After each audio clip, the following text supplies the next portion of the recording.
Hello and welcome to episode 1276 of The Sleeper and the Bus. It is Friday, March 29th. I'm your host, Paul Sporer, joined this morning by Justin Mason. Justin, opening days in the books. How you doing? We made it. We did it. We did. And I'm aren't winning my you? main right now. I was I'm gonna in say first you're place. cooking, man. And Yeah. hey, it was that double ace duo. That's the beauty when you go big pitching. You got a good chance to really be up in the standings early on because they're gonna pitch the first day or in the first 2 days there. You took Lopez as your ace, Pablo Lopez, and then Tarek Skubal fell to you there in your main, and you said, you know what? I'm gonna go double ace, and they both looked sharp yesterday. So, did you have a fun opening day? Oh, I had an absolute blast. But we didn't talk about your top aces. You had Patrick Sandoval and Alex Wood going yesterday. Yeah, I'm a moron. I start people early. I just figure I'll get as many starts as I can this weekend. Now, the Sandoval one, I knew what I was doing, right? I know the risks, totally understood. Maybe he pops off, but he could get worked in He was like Baltimore. It's fine. 65% started in the main event. And I'm fine. I really don't mind it. I take chances early, try to pop off a few random good starts. But the Wood one's kind of a bummer. I actually thought he'd be decent. I don't fear the Cleveland offense. It was in Oakland. So that one kind of bummed me out because I thought that was actually a moderately savvy play. The Sandoval one is just my stupidity and obsession with him. So that's kind of a bummer, but it's all right. We'll live. Um, we did have Corbin Burns there. Don't forget that. So he canceled out a bunch of it. My boy Griffin Yeah. Jack's looking good. You Darvish. So we're fine. We're all good there. And actually, you Darvish was his second start now because Yeah, that's right. obviously, even though the Korea one wasn't amazing, he now has 8 2/3. So yeah, we're gonna go through the box scores today. We're just gonna keep it simple on this one. Obviously, there's not a bunch of huge data to analyze, but let's talk about some things that went on. We did have some interesting situations, whether you're talking about like closers and whatnot. So I do want to get into some stuff. Let's start with that first game of the day. Baltimore putting it on LA 11-3. No surprises there in terms of the result. Burns was amazing. 6 innings, just 1 hit. It was a solo shot by Fishboy Mike Trout, who's also on my team, by the way. So that was nice. I'll hit a homer off myself. 11 Ks, no walks. Looked as dominant as you can. Quite a bit better than the opening day last year when he struggled a bit. In fact, I still stand firm that the first 2 starts of last year are what caused people to pretend that he had a little bit of a down season because he didn't. He had 2 like bumpier starts to open the year, and then Burns was Burns the rest of the way. Sandoval murked your boy Jose Suarez, and I say your boy. This is from last year type stuff. Yeah. You're not in on him anymore, but he got cooked. Jose Cisnero got cooked. They just took it to him. Trout was literally all the offense they had. I guess not literally. They scored another run, but it wasn't much over there. Said the Entertainer went yard. Yeah, actually, it was a big day in Baltimore for you because Yeah. Said the Entertainer and Anthony Santander, 2 very big Justin Mason guys, go yard here. Any key takeaways that you saw here from like a playing time standpoint of guys who started or anything that you were taking away from the Baltimore Angels game? The Angels offense sucks. They were facing Like Corbin Burns. I I'm not disagree. I'm not talking about the results. Look at this lineup. You had like Anthony Rendon leading off He had a and 361 OBP last year. Aaron Hicks batting second. Gets on base like crazy. I don't hate either of those moves. I'm sorry. They're going up against Miguel Corbin Sano Burns. was an opening day starter. I truly did not know that they had Miguel Sano.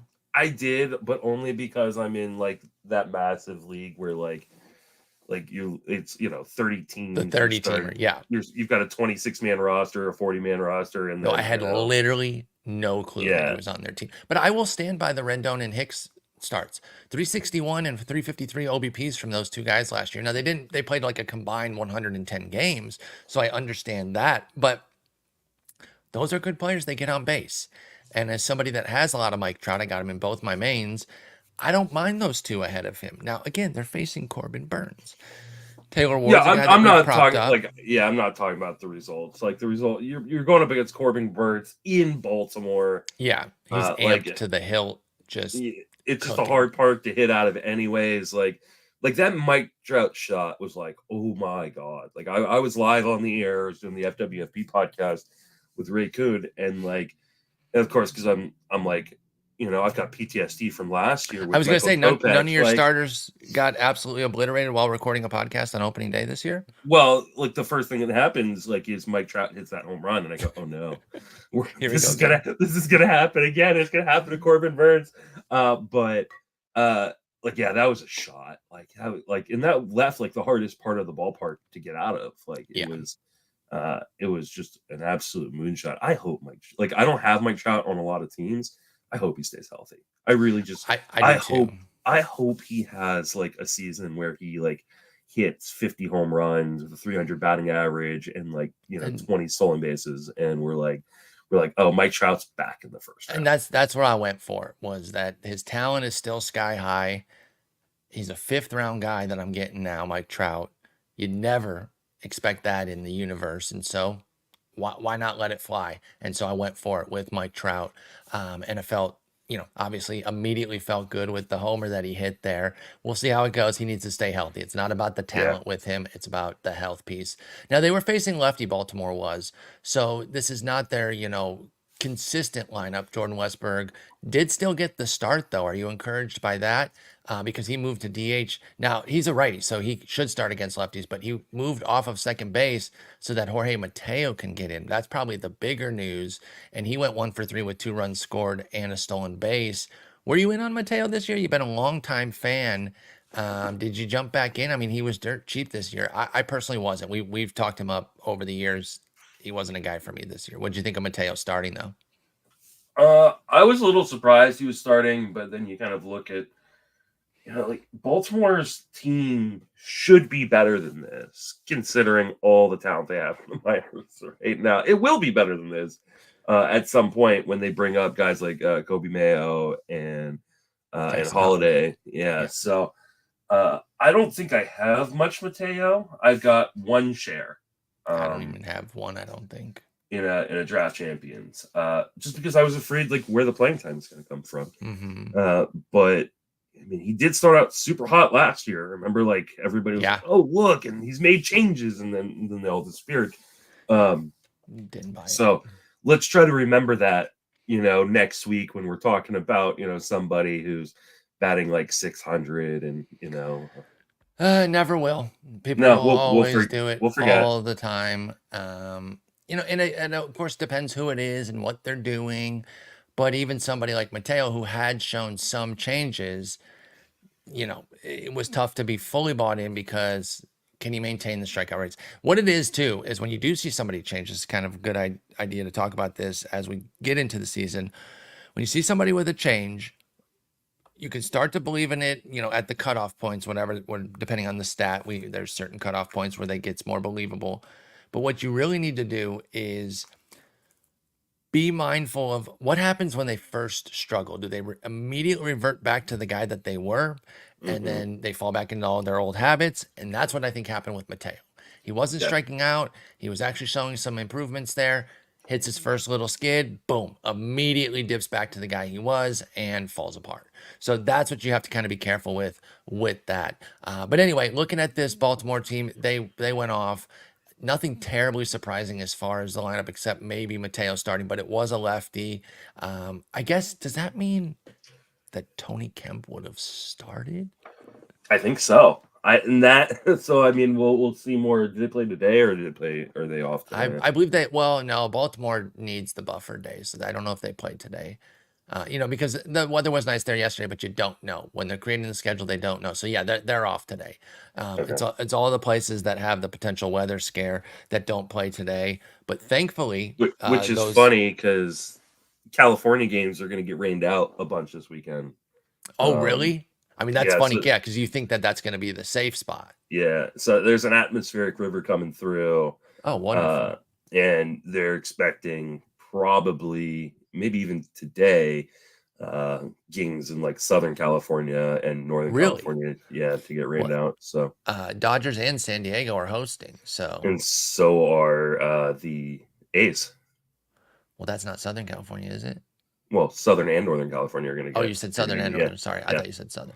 Yeah. So there's the three California hosts. Well, that would stink. But I will say the day is saved a bit by the 2 rainouts yesterday, or else we wouldn't have baseball until 6 my time, 4 your time, because the Brewers, Mets, and Braves, Phillies, they're going to be making up. Hopefully the weather holds. Obviously it was bad yesterday. Could be bad again today. I don't know what the situation is, but yeah, that's the one downside is we get so excited for the season to start and then weather kind of craps all over everything, and that can always be frustrating. But let's continue to move on here unless you have any further takeaways from the Baltimore Angels game. No. Okie dokie. Let's move on. Let's go Minnesota KC. This was kind of my once Strider Wheeler got murked. This was my game of the day. This was the one where I'm like, yes, I want to see Pablo Lopez against Cole Reagans. And they did not disappoint. They combined for 16 punchies over 13 innings, giving up just 3 runs, a couple bombs, 1 to Royce Lewis, 1 to Michael Garcia, 9 hits, and 3 combined walks. All 3 were actually for Reagans. Let's start with the pitchers. You've got one on your main event team there in Pablo Lopez, and then Reagan, somebody that we've been talking about all year, one of the bigger, kind of risers over the course of the season. Nick Pollock, a big fan. We love him over here. What'd you see from Lopez and Reagan's? Obviously, their results were there. Are you buying that they pitched as well as the results suggest? Yeah, I mean, I would buy that Reagan's actually pitched better than the results suggest. Like he had one bad kind of inning, I think all 3 walks came in the 3rd inning, if I'm remembering correctly. So like there was one little bad inning and that like dampened his line a little bit. But both are studs. Both are going to be aces, I think, this year, as long as they stay healthy. Both have a long history of getting injured, but showed health last season. So just praying, knocking on a little wood. Yeah. That they both stay healthy, because they are 2 of the funnest pitchers to watch in baseball. And the fact that they're both in the same division with Tarek Skubal, like who's another one of these guys. And don't sleep on what Cleveland's doing in their ace. Shane Bieber looking every bit as good. We'll get to that obviously in a bit, but AL Central pitching kind of hot at the top there. Absolutely. All right, well, you know what we have to talk about. 2 for 2 with a homer, a run, a ribby, and a departure. Royce Lewis, false step type of deal, stutters rounding the bases, out with a strained quad. We don't know the extent of it yet. This is a massive bummer. Obviously, it's a guy that I'm bought in on. I don't think you have him anywhere. I know you love the talent, but the injury is what scared you off. It's just so frustrating day one. And you see it took half a game to just run the gamut on the whole Royce Lewis experience. The highs of his excellent talent with the bomb, and then the lows of the injury moments later. What'd you think when you saw it? I mean, were you like, not again? Give me a fucking break, because that's how I felt. I feel terrible for him, by the way. What'd you think of Royce Lewis's injury? Yeah, I mean, I just feel bad for the guy. Like, I mean, there was part of me that goes like, "Oh, I told you so." But at the same time, because I am a bad person. Obviously, I'm a bad person, but at the same time, like, you just feel bad for the kid, because like even his comments after the game were like, this is such an honor to be a part of opening day, and like he's like a good kid, like the he's best like attitude, right? Like he's just a good kid, and he's just been completely snake bit by injuries his entire career, and you hope that he's fine. You just hope that he's fine, because I think he is one of the young stars potentially of baseball. Yeah. In like this kind of injury just sucks, right? So, but it seems like he's just kind of going the way of Buxton. Yeah. And it's crazy that there's another guy like suffering all that same fate that we've just watched over the years on his team. Same type of like top upper tier talent, number 2 overall pick. Royce was a number 1. And it's just like, how does the same team get 2 of these snake bitten guys that could be, universe changing players when things go right? And now they have to just deal with this crap. Again, hopefully this is like, not a major thing. I don't know. What's a strained quad timeline usually? Do we have any idea? It depends on the severity. Oh yeah, that makes sense. Dr. Jesse Moore's put out a really good post, if you want to go check that out on Twitter, about like the 3 kind of potential outcomes. And one is like it could be day to day, like it could be back later this weekend, and one is a lot longer than that. So let's just hope it's closer to the day-to-day one. I didn't see an update when I was writing last night or doing the roto write-up last night, but like you said, this is like the full Royce Lewis experience. You get a 2 for 2, a home run, and then all of a sudden he's out of the game. So just if you drafted him, this is something you're gonna have to deal with kind of probably throughout his entire career. So I do have a couple shares, and just because I couldn't pass up the talent in like the 5th round when he'd fall there. So but this is why we tell people, like, make sure you build cautiously and risk averse, or don't compile risk together. So if you're going to draft, don't add already injured guys. If you want to take a guy like this, because we didn't expect it day one. I was hoping that he could avoid the fade altogether. I didn't necessarily think that he would. I just was hoping. I didn't tell you about this, but I was setting a lineup, and I'm gonna find this team. I was setting a DC lineup yesterday, and I only had like 11 healthy pitchers that were active. Like we're talking day one of the season, and I've got a team. I've got to find this team. That is rough that you're already up against it like that. So I gotta share with you like how bad, like, oh great. And so this team, I think it was my first DC of the year. Okay. Here is my active pitching lineup for the weekend. Hit us with it. Luis Castillo. Okay. Awesome. Right? Great. Josiah Gray. Rough. We'll get to that momentarily. Tanner Bybee. Okay, great. Nick Martinez. All right. Had a great spring, by the way. Intriguing spring, I will say that. Credit where it's due. Tyler Anderson. Uh-oh. Uh-oh, we're already in the treacherous zone. Griffin Jacks. Okay. Awesome. Carlos Estevez. Okay. Patrick Corbin. Oh, no. And Steven Matz. Okay. So a little less than ideal. And I draft risk averse. Yeah, you go in saying, like, I got to be very careful here. I don't want to stack, big risks and all that. And this is how this actually underscores your point, though, of how quickly and why we do preach it so much, And, in our mains, people need to know you took Garrett Cole. You took a risk there because he was in the 15th round. I took Matt McClain in the 25th round, knowing that if it was surgery, it's an easy cut. Otherwise, I might hold for a little bit and kind of see what's what. So, we do preach to not take a lot of injury risk. Doesn't mean that we're so steadfast that we can never possibly accept a potential bargain. Although you ended up regretting the Cole decision shortly thereafter. I don't regret the McClain one because it was in the 25th round. And I was like, you know what?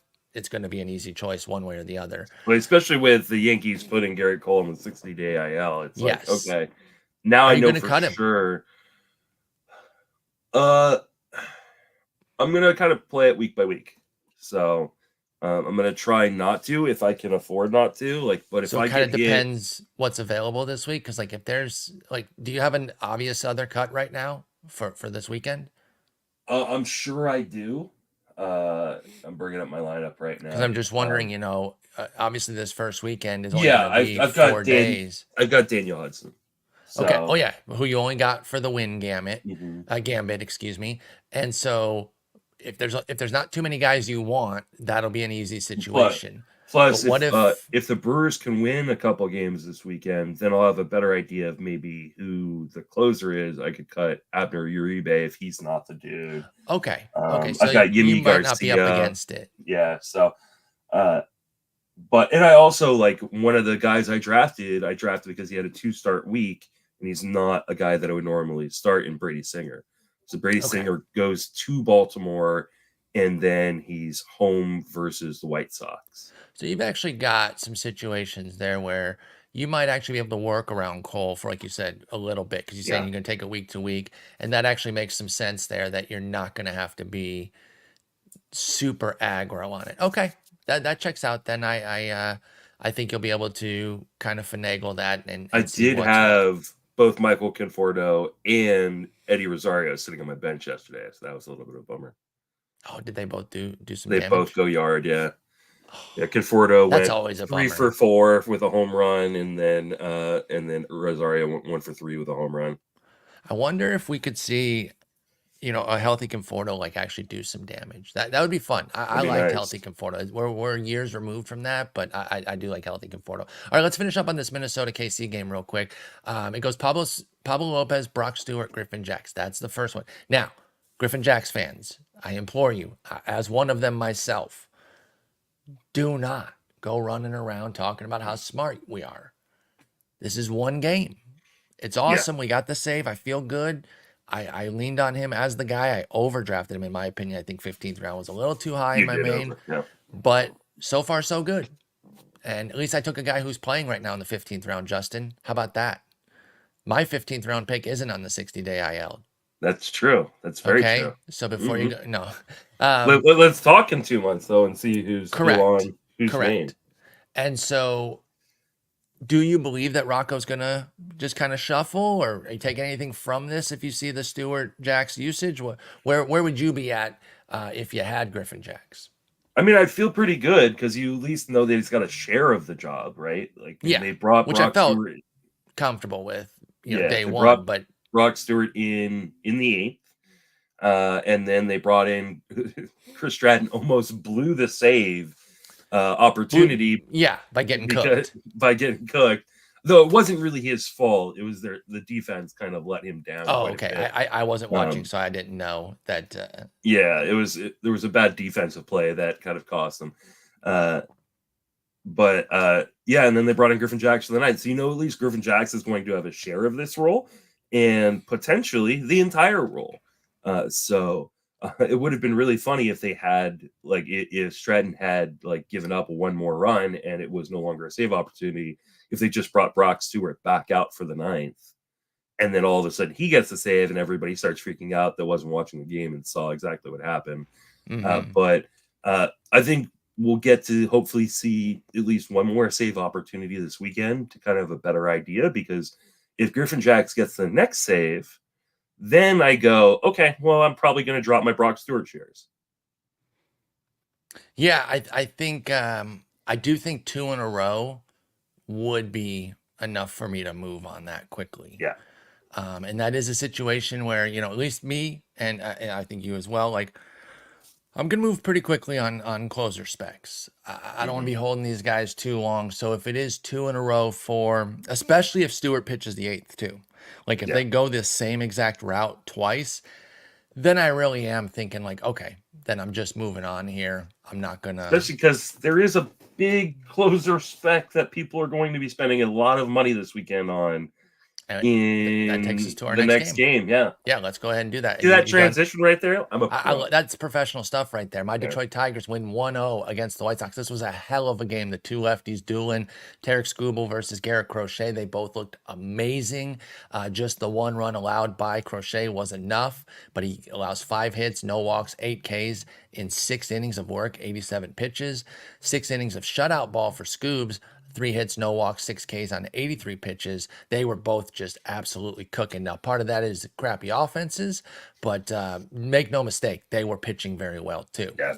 And then it goes Shelby Miller, which, by the way, I liked him as a spec in like DCs, and he's a watch list guy. I'm not worried by this. I think he gets in if people fail, namely Alex Lang. But then it goes Andrew Chafin, and he comes out for the ninth after pitching the eighth. Okay, what's going on? Is this going to be a 2-inning Chafin? No. He gets the first out of the ninth because it was a lefty. Okay, let's go to Alex Lang. Let's go to Jason Foley, who's dropping hundo sink pieces all over the place. Holy shit, did he look good. And I want to point out that somebody in my chat in my second main just kind of mentioned him in the chat. And frankly, I kind of dismissed the person. I was like, Jason Foley, I I don't give a crap about Jason Foley. So my apologies to you, good sir. I can't remember who it was, or I would, give them direct credit. But oh my goodness, did he look nasty? Averaging 99 on the sinker yesterday with a 90-mile-an-hour slider. What are you doing here? Obviously, with the first save already, if he gets another one this week, you better get ready for triple-digit bids. Yeah. Where are we at on Jason Foley in the Detroit closer situation? I mean, like you said, if he gets another one, like he's all of a sudden going to be. I mean, even if he doesn't get another one, he's going to be a top priority. He's going to be interesting either way. But if he gets a second one, it's over.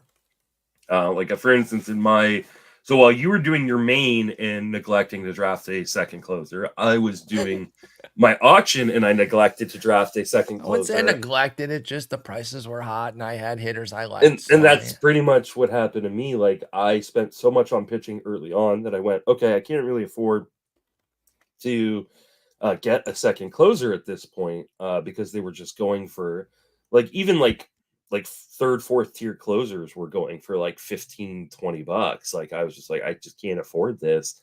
Otherwise I'm going to take too much away from my offense. And so I just I got Clase at $20 and then I didn't get another guy until the reserves. So like, this is a guy, especially if my reserve closers or reserve specs like don't work out, like this is a guy like I could move in on. The problem is, like, we saw absolutely insane bidding the week before the season. We saw one team in like the OC that spent like $830 or something like that. And we were wondering if they thought you get 1,000 a week. No, he's a like a regular player. He knows what he's doing. That's just bad management.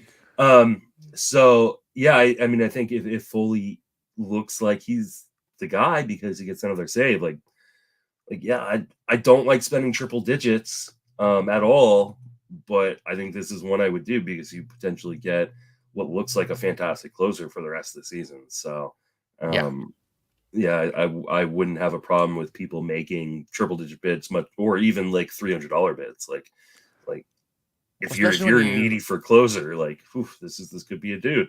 Especially when you throw in the fact that Detroit has some upstart hype. People are excited that maybe they could be an 80-something win team, so the opportunities could be there for Foley.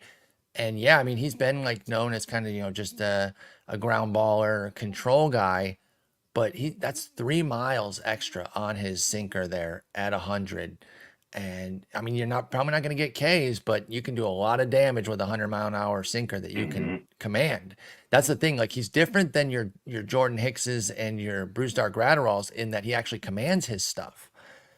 Hicks especially, always had that issue. Gratterall has had, better situations with it at times, but man, this could be fun. Foley had a 2.61 ERA, 1.16 WHIP last year in 69 nice innings of work. And I got to be honest, I didn't see a lot of chatter about him, though I will give credit where it's due. Reliever Recon, they had, they have like colorations on their lists, and if it's a split, then they colored the 2 guys to let you know. Like Griffin Jackson, Brock Stewart both have their color filled in to let you know this is not a guaranteed thing.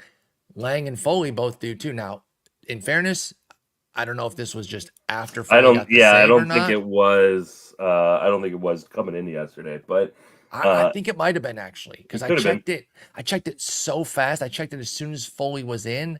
Maybe they're that quick. What I can tell you is I'm in 10 NFBC Fab Leagues this year, and not a single one. Why did you do that to yourself? Because I'm a masochist. Wait, masochist? Yeah, masochist. Yeah, I think that's the right. Yeah. Sadist is when you like to inflict pain. I guess I like to inflict pain to myself. You're both. So, yeah. He is not rostered in any one of those. Jason Foley available in all 10. All 10. So he was only rostered in like 23% of mains.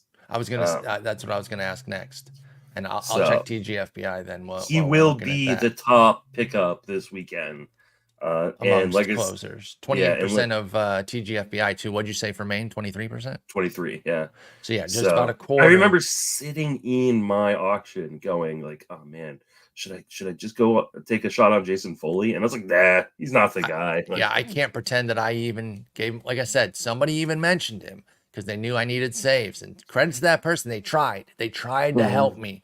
They recommended a player from my own favorite team, and I roundly dismissed them. And I'm sorry to you, chatter, if you're listening, saying, I told you, Spore, you fucking dweeb. You can shove me in a locker the next time you see me. I know it makes it harder for me, like when like people are like, "Oh, what about this guy on your favorite team?" And I watch my team every day. Like That's I'm the thing. like And you I'm know, like, no, I know Jason Foley. He's whatever. I didn't necessarily know he was throwing $100 million sink pieces. That's pretty hot. Let's talk some Garrett Crochet. He was amazing. He's going to be available in a lot of formats and leagues as well, especially ones that drafted early that haven't done any fabbing yet, because nobody was expecting him to be the opening day starter. Hell, a lot of people weren't even expecting him to necessarily make the rotation. So, there's not going to be a ton of availability in like main events. In fact, he is 100% rostered. I don't even know if there's going to be any availability in TGFBI, but in your ESPNs and your Yahoos, there is going to be some Garrett Crochet availability because he's not necessarily 10 team or 12 team super relevant, or at least he wasn't at the draft table. But after 6 innings of one run ball with 8 Ks, you got to be feeling some type of way about Crochet. Is he somebody you're going to go after in those shallower formats? yeah. I mean, I rostered him in that auction. I think that we're referencing, and then I think I got him in my main as well. Or no, not my main, somewhere else as well. He was the guy that I don't know how much I trust long term, but at least in the short term, like I think this is a high upside arm, and we saw it yesterday a ton. Uh, my 2 big main concerns are, one, he was pretty much a 2-pitch guy. He did throw a cutter and a changeup, but he threw them less than 10 times each.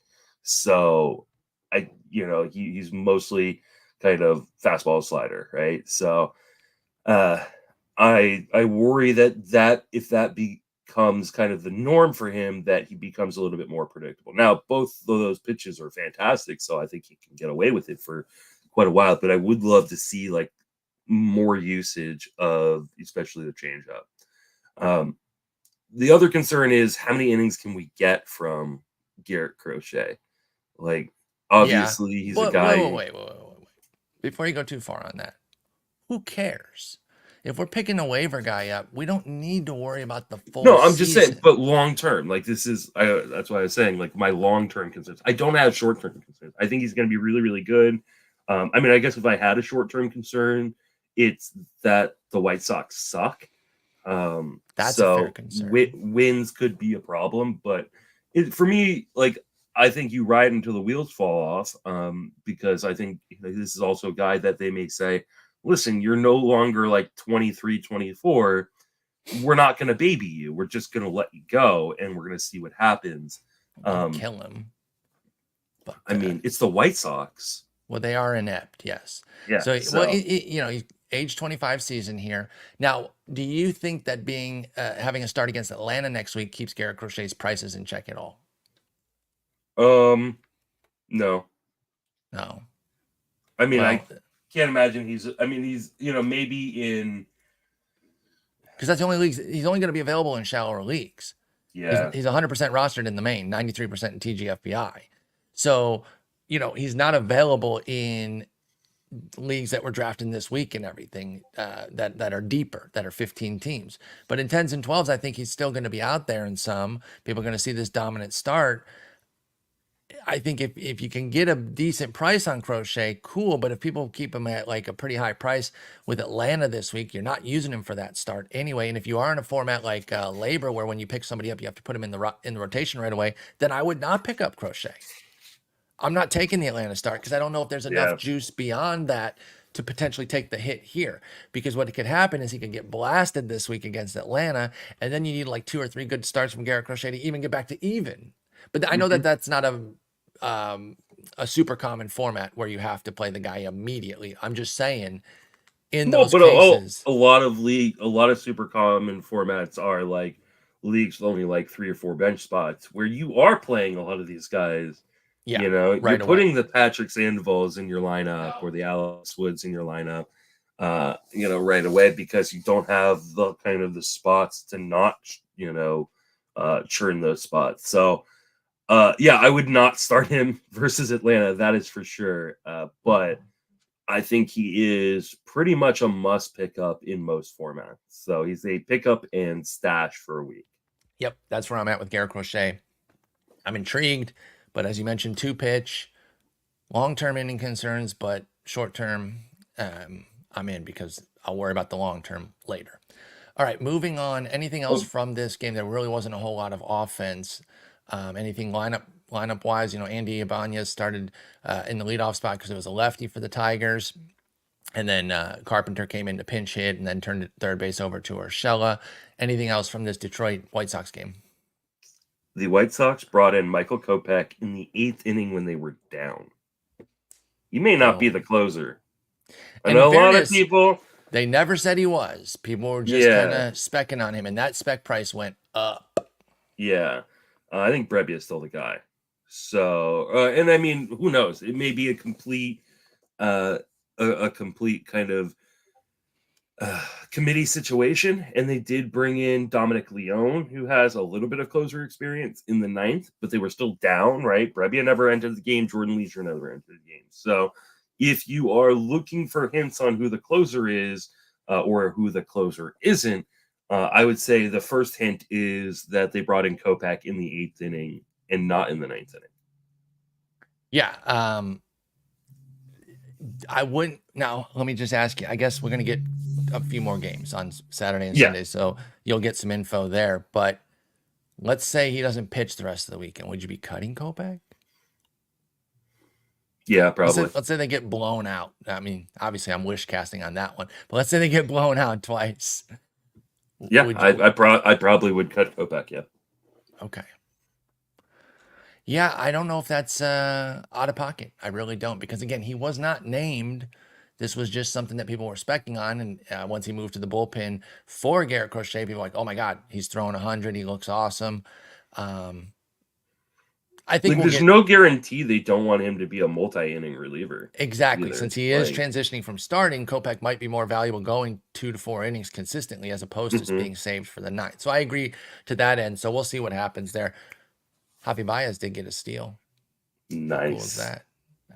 That's about the best response I could have expected because it's not actionable. All right, let's move on to the next game. Before we move on to the next game, can we go back to the previous game just real quick? Of course. Maikel Garcia hits a home run. Oh, yeah. My fault for not I just wanted to bring up that Maikel Garcia led off and goes yard. And goes yard. Like, going yard, I care less about, which seems weird, than the fact that he was leading off against a righty on opening day.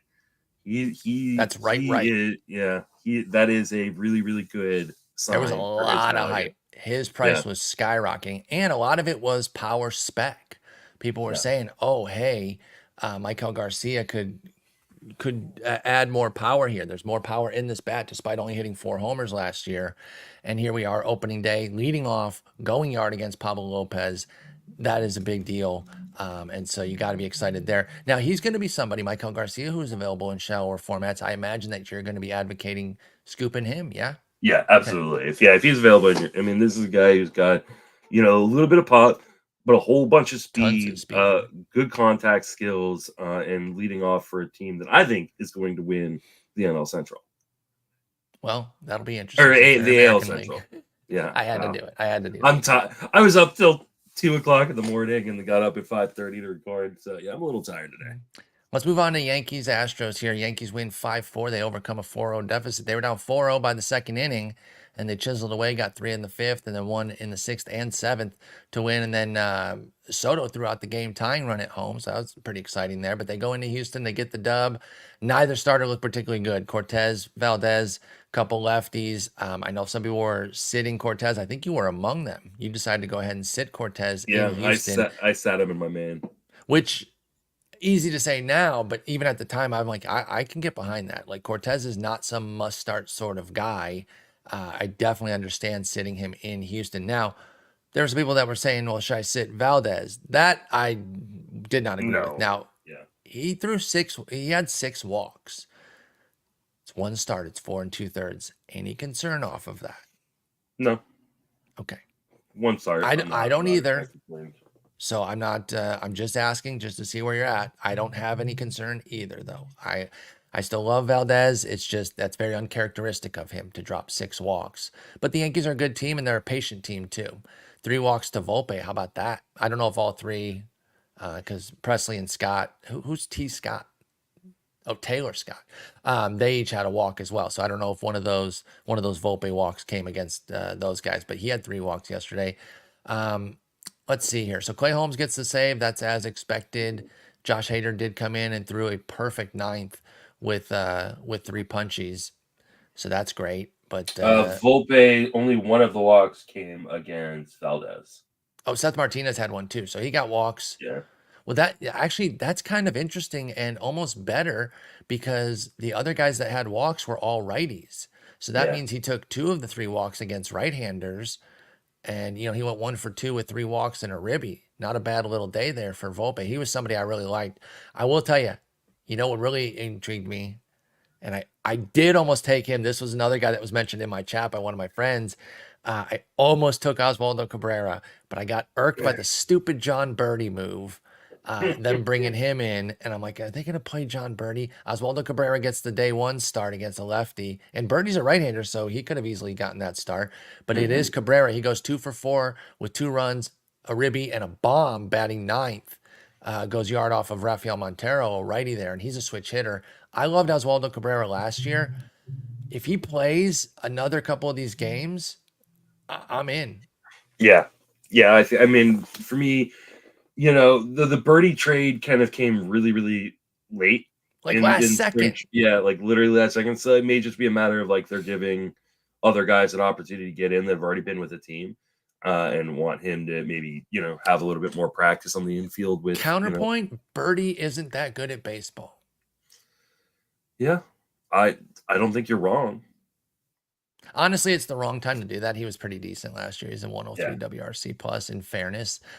Which is like almost exactly league average. Like, so like, yeah. So, I mean, but that's useful about a ninth. So I get it. I'm just being a little dick, but 7 homers. Just don't go crazy steals. on Oswald Cabrera. No. Because I'm looking for will another be back starter at some too. point. Yeah. Yes, that's the thing as well. But he could be a Swiss Army knife if Oswaldo Cabrera, can make himself useful. He's an infield, outfield Swiss Army knife. They have plenty of guys, older guys there that could get hurt, that could give him time, or not even get hurt, just that they need a day off here and there, and he could end up playing 4 times a week, which can be useful in these deeper formats. So I'm keeping an eye on what happens to Oswaldo Cabrera this weekend here. I am encouraged by him hitting a bomb. Let's see. Anything else in this game here? Anything on the Astros side of the ball? Their lineup looked pretty standard. Jake Myers went yard, another 9-hitter. So both 9-hitters go yard. I know there was some late love for him. I saw some people, that we respect within the NFBC universe. As I was getting more into Twitter here in the last couple of weeks, just getting into the fantasy baseball discussions, I saw some Jake Myers love. Do you share in that? He's got the job in center. He had 10 homers, 5 steals last year, and 341 plate appearances. Where do you stand on the 28-year-old Jake Myers after hitting a homer? I'm not super interested. Yeah, he hit the home run. He was also replaced for a pinch hitter later in the game by Mauricio Dupont. So, like, they're clearly not a huge believer themselves in anything but his defense. So, he was replaced for a pinch hitter for John Singleton. So the lefty going up against a righty, and then Dupont came in, and since there was enough time left, he also got an at bat because he's righty as well. Myers and Dupont are both righties. Yeah, but it was the Singleton at bat. So maybe it was, but that mean if they're both righties and they're replacing him to go up against a lefty, like, does that mean he is a short side platoon guy? Could be because Nestor Cortez is a lefty, and so that was that's where he got the start. I mean, Jake Myers is only rostered. So maybe we'll get some more information today because who are the Yankees starting today? The Yankees are.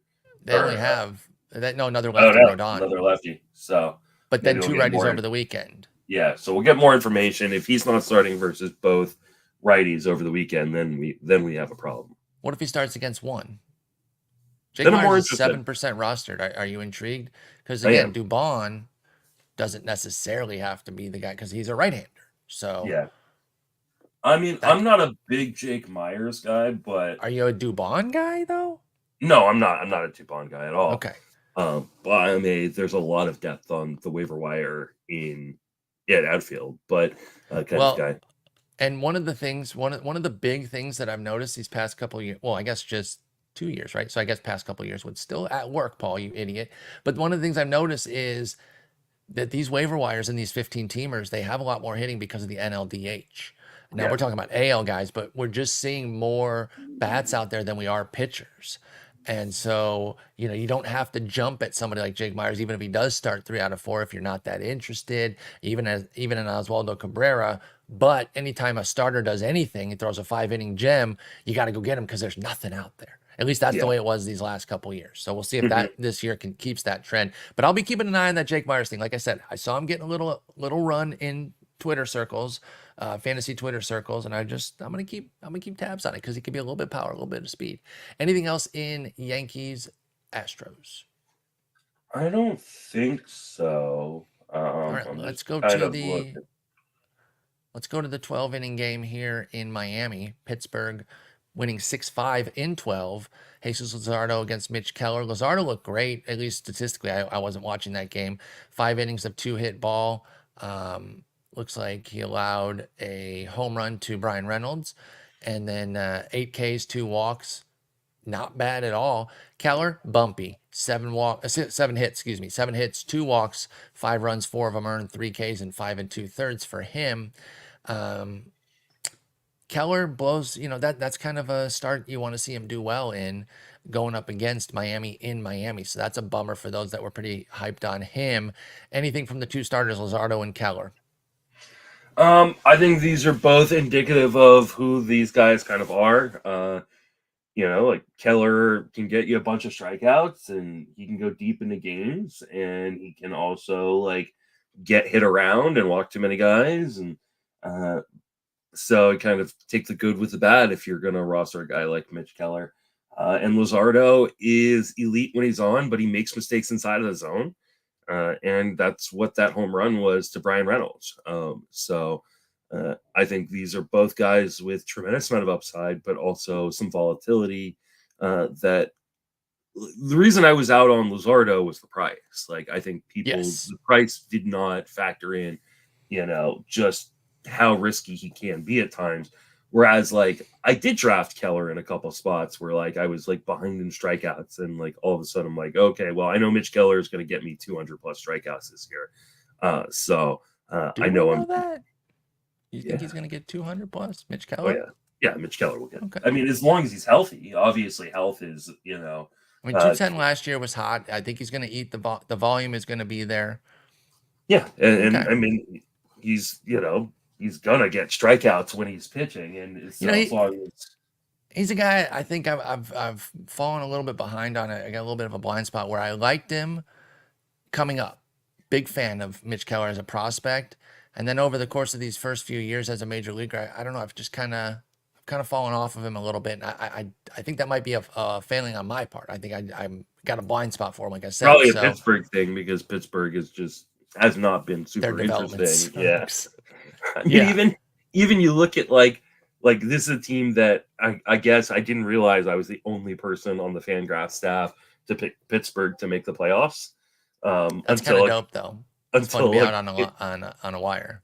Yeah, a guy in one of my leagues who's a big Pirates fan is all like, I just want to thank Justin for being the only person with the ball to pick Pittsburgh to make the playoffs. And so I had no idea that I was the only one.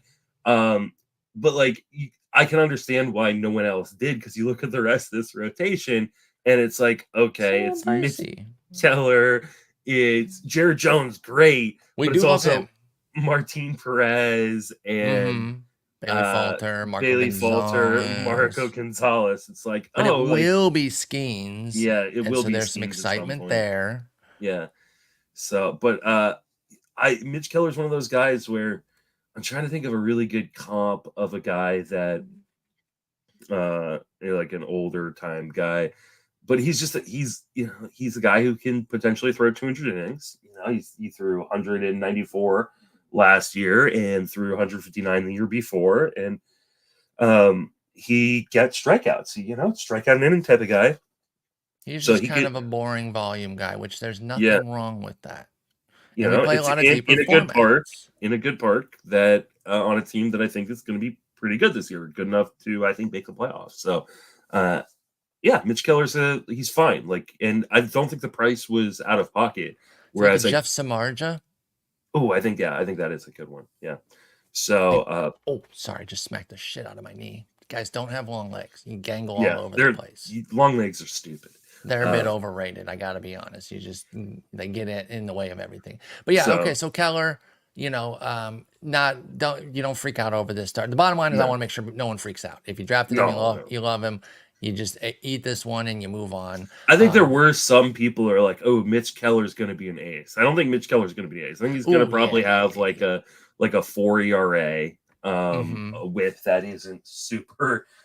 Doesn't make you feel very good. His 125 whip last year was, I think, his best of his career. So, like, bad whip guy, but you're going to get a boatload of strikeouts, and I think there's double-digit wins on this Pittsburgh team.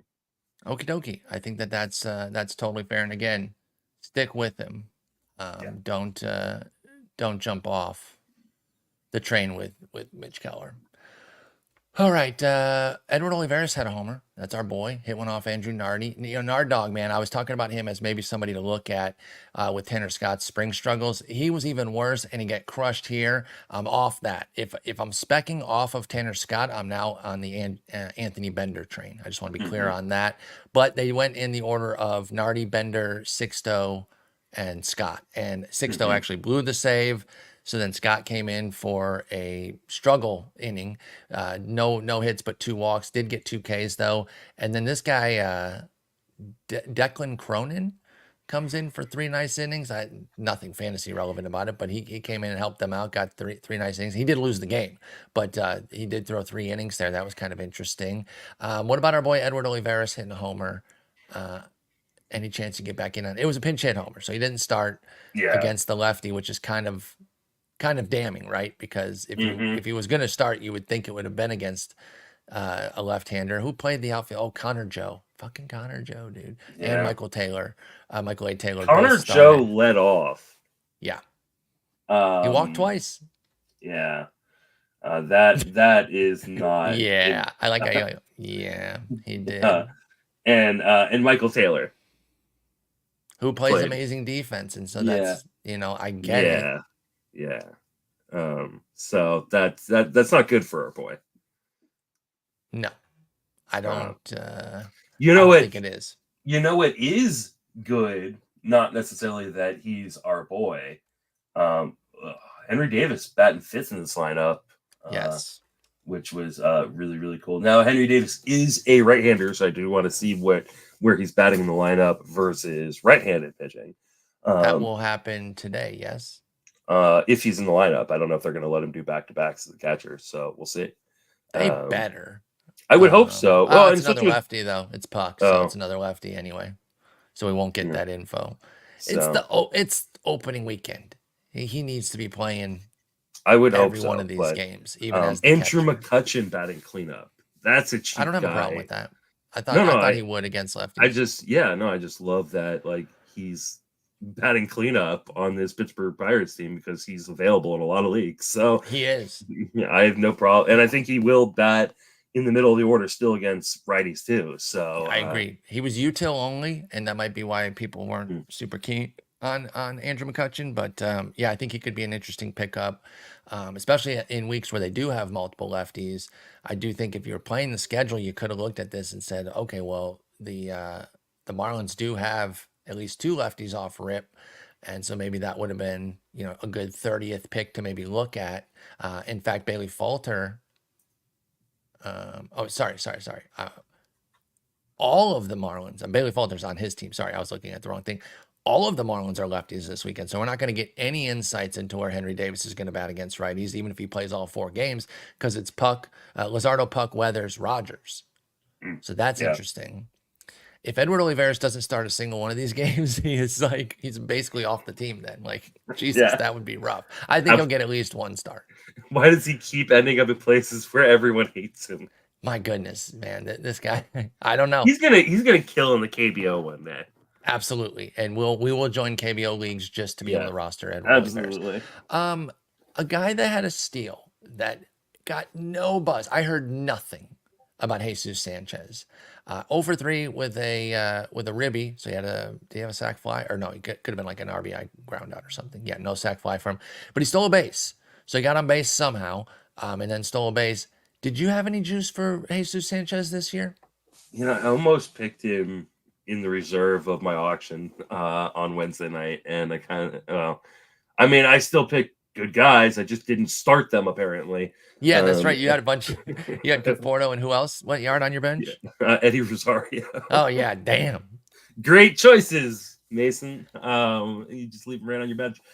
So yeah, I almost picked him. Just the hard part is I do think he's a platoon guy there, and that's one of the reasons why I want to raise him. Is a strong side though, and we play 15 teamers. Mm-hmm. So I don't know. I just kind of look, if we're looking at like a pickup next week, they open. Oh no, that would not be the time.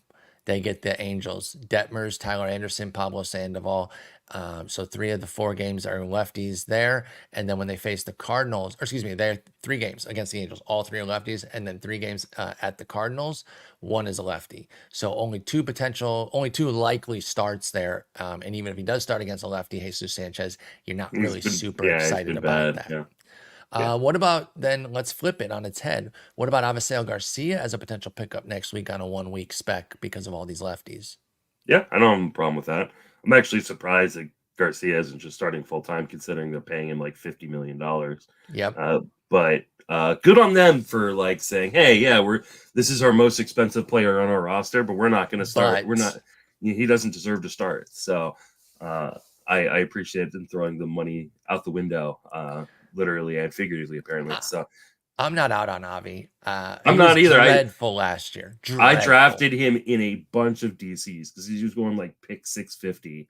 Yeah, I mean, your favorite phrase, free. He was free. Yeah, he was free. And I think he'll be a cheap pickup next week if you're interested. He did throw somebody out at home, by the way, because he came in. He did pinch hit, as you point out. He came in for Sanchez and ended up getting 2 plate appearances because it went extras. Throws a guy out at home. Should be starting a bunch next week with all these lefties going.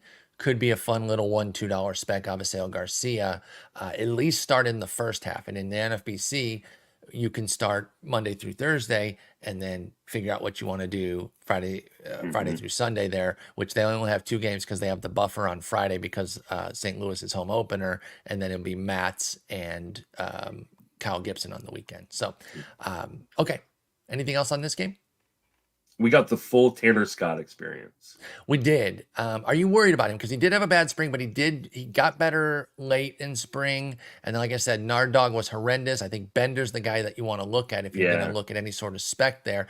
Where you at on Scott? Would you pre jump on Bender for like $1 or something? So when I do my bids this weekend, obviously we'll have Jason Foley at the top, but I want Bender in there if I'm looking for saves. I think he is the guy to spec on right now. Somebody asked me in my chat before the start of the season, like, who are the 3 guys that you could see losing their job the quickest and I said 2 of the guys were Tanner Scott and Alex Lang. And so wow. Yeah. Hey, so far you're looking hot on that one. My labor team's not loving the Alex Lang one, but I do think that Tanner Scott is a guy that you want to keep an eye on right now. And I think that if you are looking to spec, or if you have Tanner Scott and you want to handcuff it, I think Anthony Bender's the guy.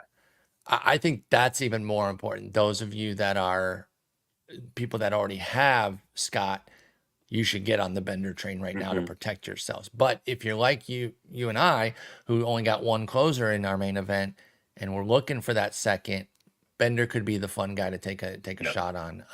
I do like him. Like I said, I love Nard Dog. I was looking at him, but he has not held up his end of the bargain there. So now I shift to Bender, a guy that I have liked in the past as well, in different situations. All right. Anything else on this game before we move on? Nope. All right.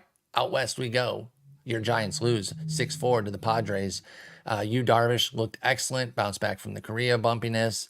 And it was classic Darvish in Korea anyway, where he's just kind of overthrowing, and you're like, I'm not too worried about this. It doesn't look good, but it's not the end of the world. Settles down here with 5 innings of 1-run ball, 5 hits, 1 walk, 7 Ks. Logan Webb, perfectly solid outing, six innings of 2-run ball with 5 hits, 2 walks, 5 Ks. So both starters are excellent. I don't think there's anything there. Suarez gets another save. He does give up a run. Yuki Matsui gets an inning and 2/3 ahead of him of perfect ball. Suarez is the dude. He's not available in our deeper formats, but he's probably available in some 10s and 12s. Obviously, he should be heavily prioritized. We believe that for sure. Do you think he is available? Am I crazy on that? I feel like he might be in some. Let me look formats. up on Yahoo, and I will Okay. let you know. I But might be wrong on that, but so I dipped in, and I'm not bringing this up to like shit on them. This was a casual league, and casual leagues are going to be casual. So I'm not here like trying to league shame or talk trash. It's just interesting to see how a casual league lives sometimes. And I dipped in on he's the 83% rostered in okay, so a Yahoo. little bit of A availability. little bit, but very, very rare. Yeah. So I checked in on the John Boy. They were streaming theirs, and it came up on my YouTube. And I got a couple friends over there. Shelf, he's one of my boys, and I saw he was kind of heading it up and doing the commentary. And it was interesting. It was crazy, right? Like some of the picks were just absolutely bananas, but casual leagues are way different. They're not as tuned in as we are. They're not taking every spec closer. They're not in on, Michael Garcia in like the fucking 10th round or wherever his price had crazily surged to. This was also, I believe, a 10 or 11 team league, so it's shallower on that front too. So again, not talking trash, just pointing out that we got to be mindful sometimes that certain guys that would not be anywhere near available in our formats because we play 15 teams, they are going to be available in some of these other ones. So check to make sure Robert Suarez is rostered, especially if you drafted early and haven't had a pickup yet. That's where I really think Suarez could be available. Yeah. Because once the Korea save happened, if you had a pickup since then he's rostered. I think he's going to be rostered in most formats. My guess is in the 17% of league Yahoo leagues, those are leagues that are public free that people really aren't paying attention to super closely because the fact he got a save in Korea. That's what I'm saying. Yeah, should mean he's rostered in all formats. But yeah, he's clearly the guy right now. That can always change. The 1 run he did give up was a home run. So to your boy, right? Conforto. Yeah, that was the Conforto homer. Yeah, the one there on my bench. Yep. So let's actually talk about Conforto. Because he hits a homer on your bench, and that's always frustrating. You make a nice little reserve pick, and you don't even get that first bit of juice. But obviously, you saw something in him enough to take a reserve pick. He's a guy that has been great before. We are well removed from that. Unfortunately, it was 2019, and that was rabbit ball. But it wasn't some random rabbit ball spike. He had 28 and 27 homers the 2 years before that. So he had a 3-year run where Michael Conforto was a hell of a player. He was like a single-digit round offensive pick. And like I said, we're much removed from that. Was about a league average hitter last year in 470 plate appearances, though. Do we think Conforto could play himself into some real viability? He's 83% rostered in the main, which means there's some availability, and which means if you do jump down to the more 10 and 12 team leagues, that's going to be tons of availability. Are you picking up Conforto? Is he a platoon guy that only should have deep league viability? Where do you stand on Michael Conforto after his homer? See, this is the hard part. Is my instinct is to say that he is a platoon guy, strong side platoon, but a platoon guy that has some skills. Like one of the things I wrote about him in the Roto write-up last night was like the underlying skills were really good. Like they're not really good, but they were better than the overall stat line. Yeah, they were plus. Yeah, I mean, he made good zone contact, and there's power in that bat. The problem is the Giants last year were a big platoon team. Now, does that stay the same with a new manager in town? Like, this isn't Gabe Kapler's lineup anymore. No. So, like, could Conforto conceivably... But the players are there for it. Yeah. Right now, they've got 5 guys on their bench, including 2 catchers for some reason. Tom Murphy and who else? Well, Tom Murphy's fake, so... Joey Bart. Oh, Bart made the team? Oh, he's out of options. So they're probably trying to figure something out. They're waiting for some team to need a catcher. Mhm. They got to be, right? I would hope so. Because first off, Bailey's awesome to begin Yeah, with, right? Like yeah, he's an they're not amazing catcher. So you Bailey's not getting, like, sent down or anything, so exactly, and you can't send down Bart now, and you don't want to give him away for nothing. you can't And they send down signed Tom Tom Murphy. Murphy Yeah, so because he had a solid season last year, and he's a quality backup who's comfortable playing 1-2 times a week max. So yeah, they got to figure out something with Bart, but it's all righties on their bench. It does seem like even with a new manager that Conforto probably does set up as a platoon guy, but it is strong side. Let's look at him in the short term here. Next week, y'all get the Dodgers in LA, so it's Paxton, Glasnow, mhm. Miller, but then three Padre righties, Cease, King, Waldron, picking up Conforto next week in a 15-teamer. I think so. There are a lot of righties in this division, so, yeah, I don't have a problem with that. So, uh, I really kinda wanna see what the Giants do in terms of playing time. Now, he's also not a good defender, True, and he gets injured all the time. So, like, I think this is just a 15-team play, but, yeah, I think he's I a think guy so too right at now. least, keep an eye on, and see if he's worth picking up depending on his upcoming schedule. Yeah, I think it's week to week with Michael Conforto. Um, And one of the things about him being a bad defender is that he could lose that last plate appearance every once Yeah. in a while too. Mhm, Now he didn't here. This was a ninth inning homer because he had a 3-for-4 mhm. day, 3 runs and the homer. So he was already 2-for-3, keeping him in. He goes yard off Suarez, great. And if he is at physically fit, I don't want to say he's a good outfielder, but he's not as much of a lug out there that Yeah. maybe he doesn't have to get hit as much as Yastrzemski. Although Yastrzemski, when he's at his best too, is actually kind of an okay Yeah, defender, I yeah, he's a think too. decent So defender, yeah. just keep an eye on that. It's a deep league spec. We don't need to go further on Michael Conforto. Something to keep in Anything mind, Yastrzemski is not playing this weekend. he played Um, yesterday. So did something his happen? his wife is, being induced Oh, today. okay, okay. Well, So that's totally fine then. I he's respect that. going yeah, so, yeah, Luis Matos might be an It'll interesting pickup for the it'll weekend. make the Chuds angry though. Yeah, yeah. Oh, well, of course it'll make well, Hey, so it won't because he's not, like, that good of a player where people are are you looking at the box score right now? I've got it here. What? The ESPN one? No, I'm looking at the Fangraphs one 'cause I'm Okay, a Cubs did on the you are on the Fangraphs one, did Wade steal 1 or 2 bases? fan. We of course, because we don't care about fantasy Fangraphs, we don't have that. Okay. So Uh, here's the interesting thing. Did you watch your team's game? Did he steal 2 bases? Do you know? Oh wait, no. This um, is Tyler Wade, not Lamont Wade. I'm sorry. I'm sorry. So you might have been looking yeah, at the yeah. wrong team. But on ESPN it Wade says stole one. okay. Okay, so then it's just a typo there. Because look what they put. They put the idea of like 2 stolen bases, but it only lists one. So I was confused as to whether or not Tyler Wade stole 1 or 2 bases. Doesn't that look like he stole twice, second and third, based Yeah, on what I just sent you? maybe he got caught. Maybe that's the No, but they wouldn't put that there. They would put that under CS. So I don't know what the hell that is. that's But yeah, anyway, that's super weird. I think it's just some sort of mess up there. Okay, so Tyler Wade stole a base. He is starting. Are we interested in Tyler? He started in the Korea games too. Tyler Wade is Well, widely it's available. just until Machado's ready to play third. So Oh yeah, because that's true. Machado's still, recovering. And So then who will DH? um This Graham Pauly guy. Graham Pauley's been one of the names that I've heard a lot of people kind of talk about, but Would we be I interested do in him then? I think they're gonna sign Tommy Pham They at some should. point. It's a Yeah, perfect fit. yeah, I think Would they you do. spec on Pham? Yes. He got drafted in my main here. He's 70% rostered, so that's still 30% in 15 teamers. So you consider a pre-spec on Mhm. Pham then? Yep, Okay, I would. I think that makes some sense. All right. Anything else from this game here? We talked Conforto, uh, No, I don't think so. Tommy Pham, a fit for SD. We're doing the rundown as we're going here, so I'm putting in the notes of like what we're talking about because we just wanted to go over the box scores. All right, cool. Then let's move on to Dodgers winning 7-1 against the Cards. Tyler Glass now excellent for 6 strong on Mhm. 81 pitches too, and then Yarbrough with the 3 inning save.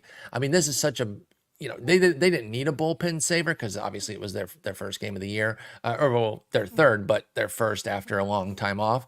But what a nice piece he is to have. Like, he really is a solid piece to have for a real life consideration, because he can come in, eat up 3 innings here, and they don't have to use a single one of their top relievers. So that's awesome. Glasnow, Yarbrough go crazy there. Michaelis gets murked. If you started Michaelis, I have my limits, right? I made some dumb starts yesterday, just going with some guys that I like. I wouldn't have started Miles Michaelis against the Dodgers at all. Libertor's in their bullpen, by the way. I didn't realize that. Former, high upside starter, but maybe now is stuck in relief. Goldie goes yard. Freeman and Betts both go yard.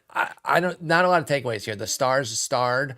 Victor Scott started. He went 0 for 3. A lot of guys went 0 for 3. In fact, they had 3 hits. Paul Goldschmidt literally had all 3 of them. So if they couldn't get Paul Goldschmidt out, everyone else got out. That didn't stop Victor Scott from stealing a base. The leagues where he's available, what are we doing with Victor Scott? I mean, so I think his fab bids are going to be insane this weekend. Are you going to be in on him? Not at the prices they're going to be. Like, I will make a bid because I do think he's got the job right now, and I think he could steal a bunch of bases, as we saw him already steal a base so far this year. That being said, Lars Nootbaar is ahead of schedule. Love to hear that as somebody that has been 412 leagues. I'm not even in 412 leagues, and I somehow have him in that many leagues. And as much as, like, could Victor Scott, like, stay in the lineup if he's hitting, like, absolutely, I think that he stays up and stays in the lineup, and then they can just move Jordan Walker to DH where he probably belongs. Because here's the thing, Michael Ciani's on this team too, and he's a huge glove. Yeah.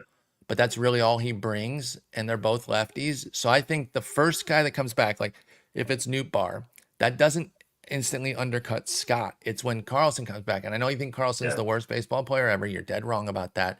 But that's what you really have to look forward to. Now, you are right that when Nootbaar comes back, it could cut into Scott's PT. But then we also have to worry about Edman. What's his status right now? Do you have that offhand? Still in pain. Pardon me? Still in pain. It's his Okay, status. so not great.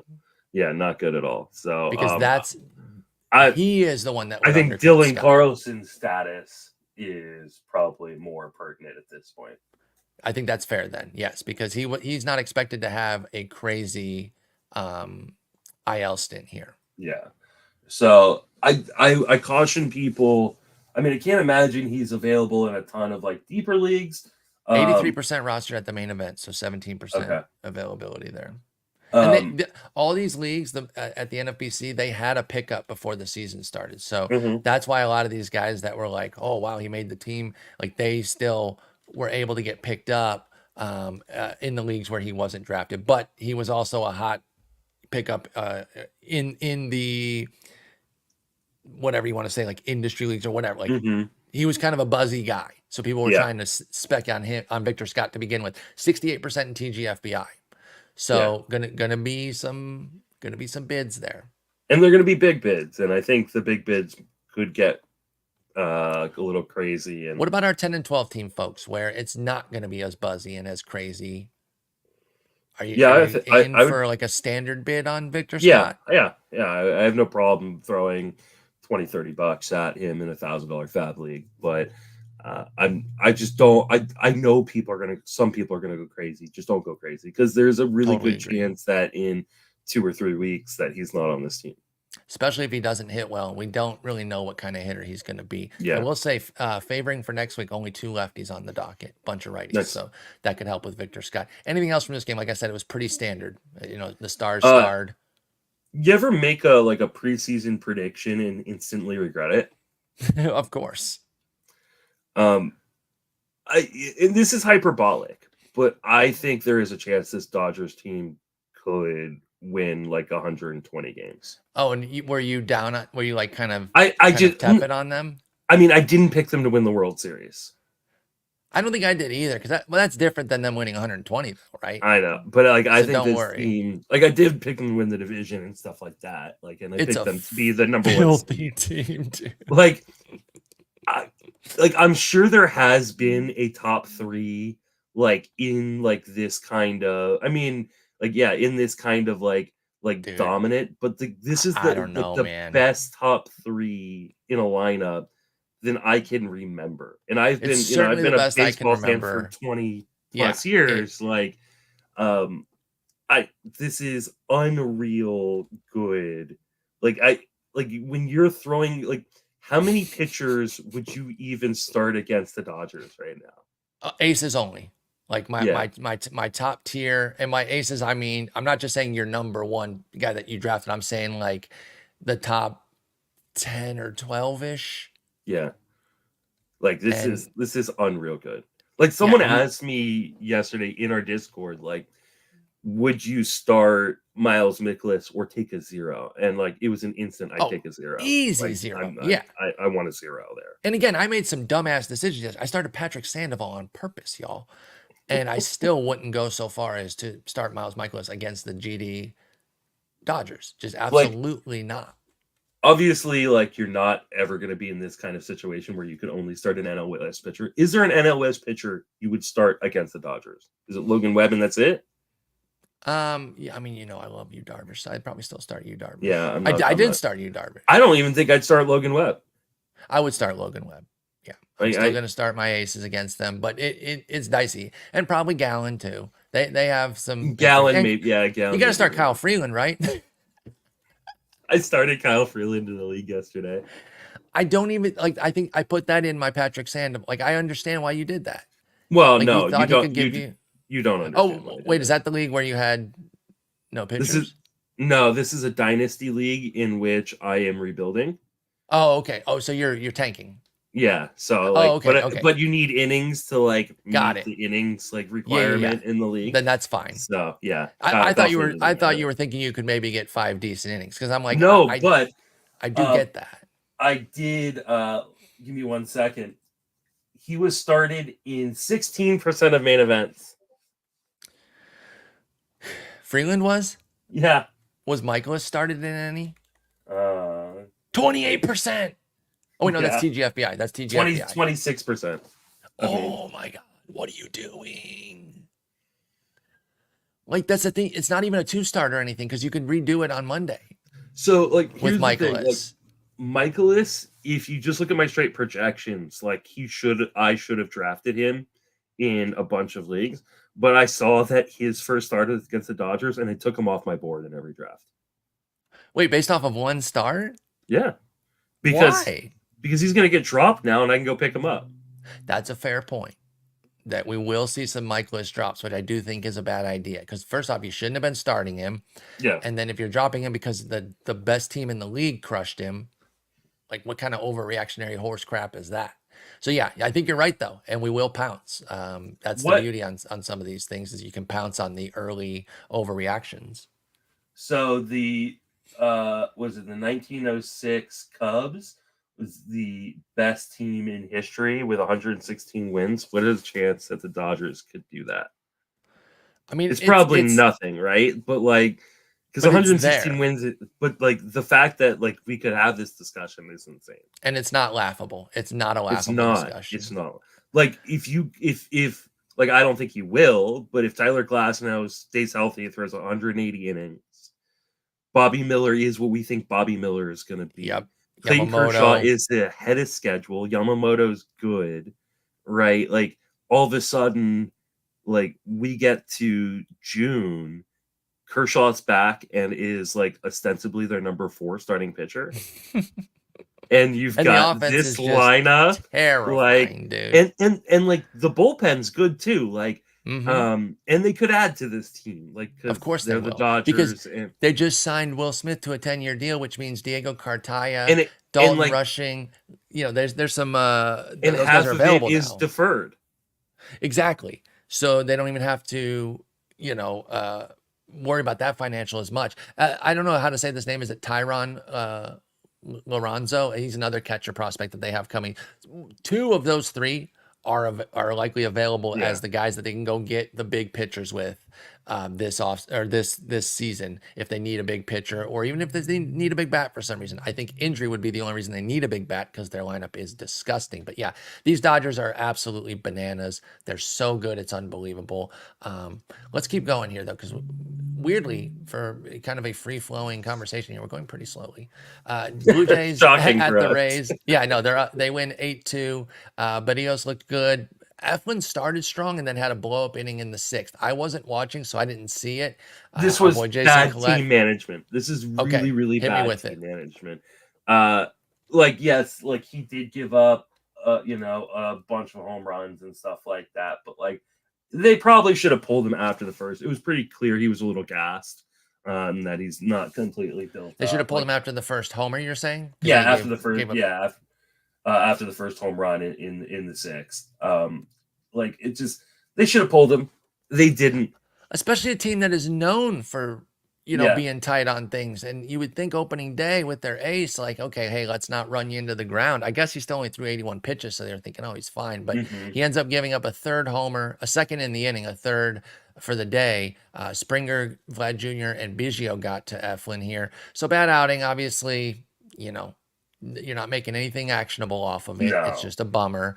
But, the thing of it is as stupid as it sounds, in like a 10-teamer, like there'll be casual 10-team leagues where a guy like Eflin gets cut, and you immediately pounce on that. I immediately got into an argument with my other podcast partner, Dave McDonald, who was all like, I don't know why people are drafting Eflin as high as they were, and it's like, dude, like go watch the game. Like this was clearly a bad management decision. Yes, come on.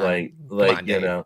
and he said like he was all like, it's just one game. I'm not like overreacting. Okay, to it. good. But he was like commenting on like Eflin But he shouldn't didn't- have been going as high as he was. So he's doing a little confirmation bias on that, which Yeah. we all do. We talk about our most Absolutely. famous one, the Ian Happ first pitch of the year homer, and we're like, we called it. He's a superstar. We knew it, dude. That was like the funniest thing ever.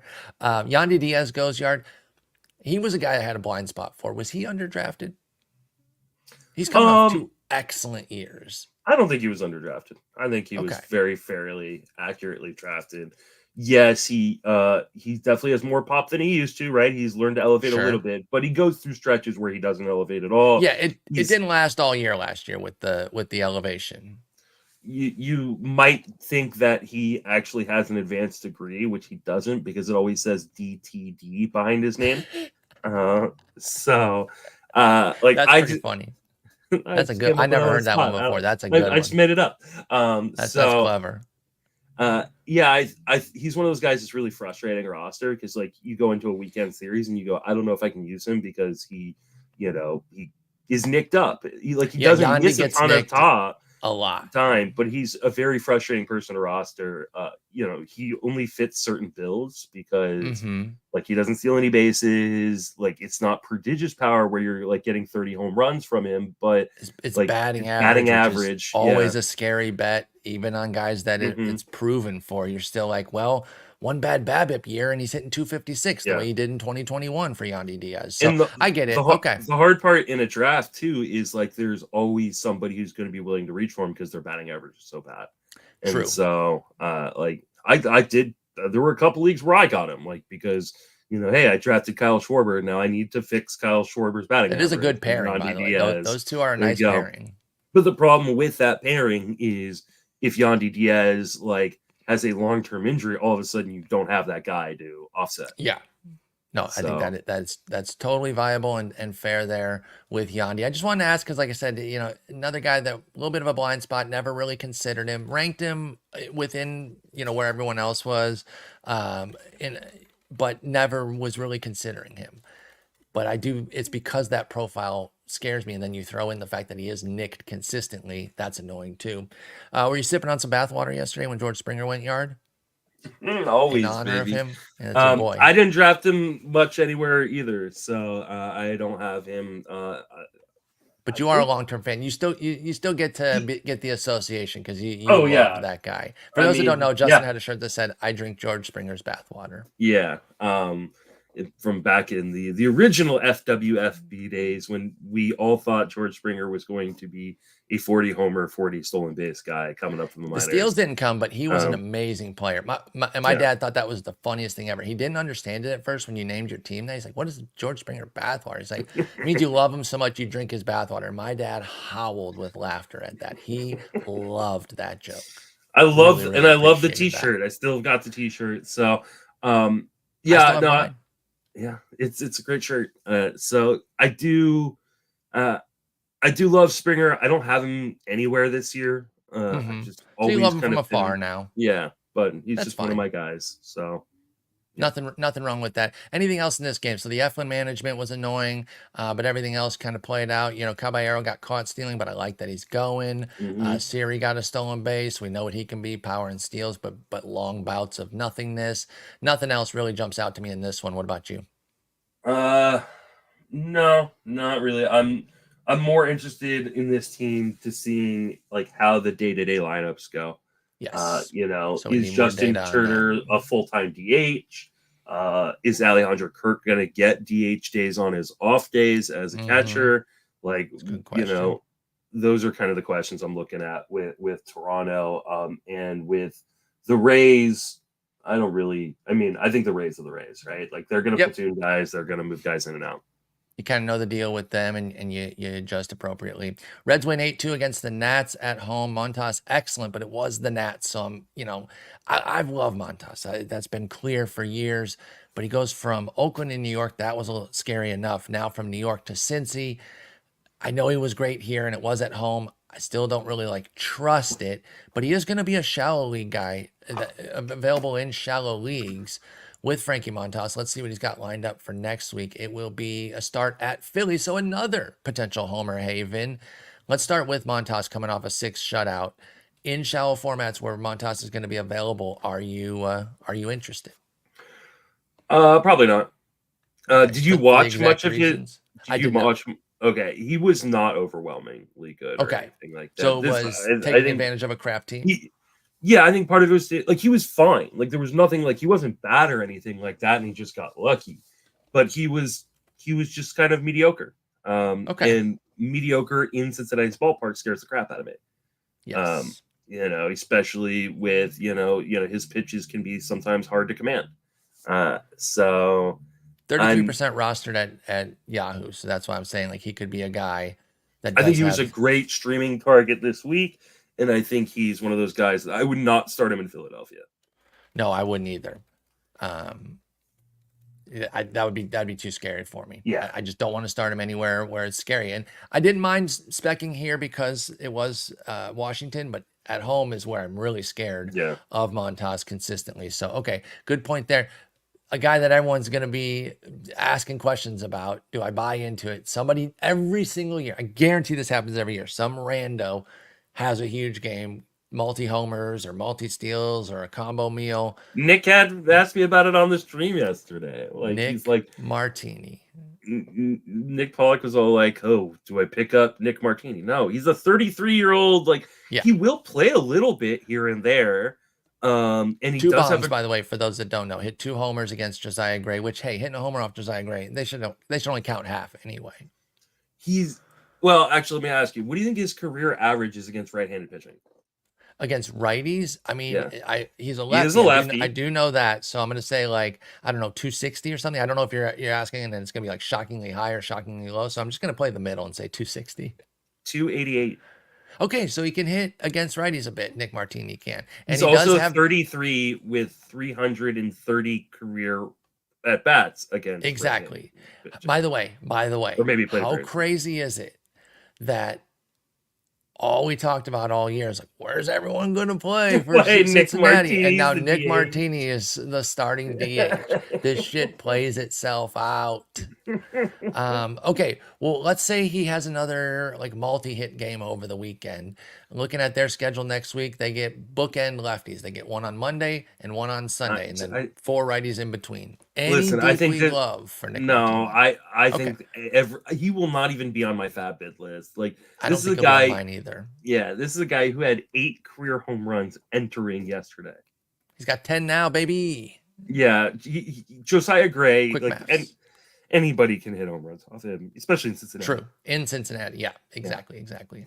All right. No, that's totally fair. I thought that's what you were going to say. I just wanted to make sure that we're on the same page with that. Josiah Gray gets blown up. If you started him in Cincy, you got what you deserved. I really wasn't as keen on him this year. You weren't either. And that should have been the indicator for people to move off because you're one of the biggest Josiah Gray fans out there. That said, he gets Pittsburgh next week at home. No, Pittsburgh's good. Okay, that's right. I know you're a big Pittsburgh guy. I just wanted to bring it up. Pittsburgh's making the playoffs. So says you. Understandably here. So says anything me. else? Eddie Rosario did go yard. You did draft him as a reserve. He's starting in center field for them. Jesus. Like this is like this feels like the baseball version of The Longest Yard right now. That's a great reference. They have 4 lefties and 2 righties next week. So I don't even know if you want to pick up Eddie Rosario, even if he does more this weekend. Probably not. No, probably not. Okay. Anything else from this game here that, Martini and company just cooked them. Steer had a good game too, but Martini led the way and they just smashed him. I don't think there's anything else. Will Benson hitting second. Oh yeah, that's nice. That is hot. If you're a Will Benson fan and in your shallower leagues, you'd probably pick up Will Benson. Okay, yeah, where he's available, get him. I love Will Benson, so I'm speaking, we talked about Royce Lewis earlier being snake bit. Nick Senzel breaks his thumb in doing grounder work before the game. Is there any? I mean, not that this is fantasy relevant. Is there any more? Too. Like, is there any guy like that? Like, we used to talk about Mitch Haniger being like the unluckiest dude in baseball. Like, because his injuries are crazy. Like, but Nick Senzel, man, like, dude, just like he's not good or anything, but can't catch. No. Eddie Rosario facing too many lefties next week. All right, that sucks for Nick Senzel. Really wasn't being drafted anywhere, but best of luck to him because he had a lot of promise and it's just not coming to fruition. Texas wins 4-3 against the Cubs. This was a fun back and forth game. I was dialed in on this one. Steele v. Eovaldi. Steele only lasts 4 2/3 because he got hurt. He made an amazing play on a bunt and just kind of popped his hamstring a little bit there. I don't know what the latest news is. Let me look it up. It sounds like he's gonna hit the IL. They're gonna do an MRI. They're going to do an MRI today, but counsel said in an interview after the game left hamstring strain that they're expecting to be missing him for some time. That sucks, dude. Yeah. You're holding him everywhere, right? Yeah. Yeah, I am too. You can't cut a guy like this. You got to at least see where it goes for a couple of weeks and try to hold. Is there anybody? Was it going to be Drew Smiley going to get elevated because he was bumped to the bullpen? I don't think there's anybody that's going to. Hayden Wesneski maybe comes back, and I liked him last year, but he really did not pan out. I don't think he has enough. Nothing actionable as far as the replacement then, right? Yeah, my guess is Wesneski maybe comes back up and Smiley or Wesneski move into the rotation. I don't think that they're going to bring up Ben Brown yet. I think they're going to let Ben Brown pitch in the minors, but he's the guy to watch if this is a really long-term injury. I would agree with that. Anything else from this game here as far as Wyatt Langford, man, he showed out day one. He had opportunities. He cashed a couple of them in, had a ribby. He did miss one big opportunity to win the game, but then Jonah Heim won it right after him. What'd you think? Anything else from this game that you want to highlight? Nico Horner batting 7th, not good. Against a righty? No. That hurts. We do not love to see that. What's up with that in your opinion? I think he just had a really bad spring, and this is a new manager. And so the new manager is seeing the spring going, hey, he's until he proves otherwise, he's a 7-hitter. Punishing him? That's rude. He went 0 for 4 with a strikeout. So that's not – I think he's going to be fine at the end of the day. He's just too good of a pure hitter. But I am a little bit concerned with that. Seiya Suzuki batting 2nd. I love to see that. Michael Busch starting at first base. Love to see that. Yeah. And I think that is, you know what? I'll eat some crow maybe on Christopher Morel, man. That triple was, okay. But it's still one game. I'm not saying I made a mistake fading him, but I don't know exactly what your objections were, but for me, it's that it's not that he can't hit. I think Morel can hit, but he botched a fielding play that they called a single, which I think was a little bit of hometown scoring for Adolis Garcia, who hit it Mhm. because I don't know, Yeah, man. it I've was seen a lot absolute. of third Yeah, basemen make that play, and so I was yeah. like, okay, but yeah. So hey, I My biggest concern is that he's not going to make consistent contact, and that yes, the combination of that and the defense is going to be a problem. Made some consistent contact yesterday, but obviously I'm not changing my view after one game. okay. So Christopher Morel. Row for Justin. That's what I'm putting in there. At least you get a little taste of it. You get Oh, a little appetizer. Oh, Travis Adbert Jankowski was good. Owsley. Oh, got Adbert murked. Owsley blew the save.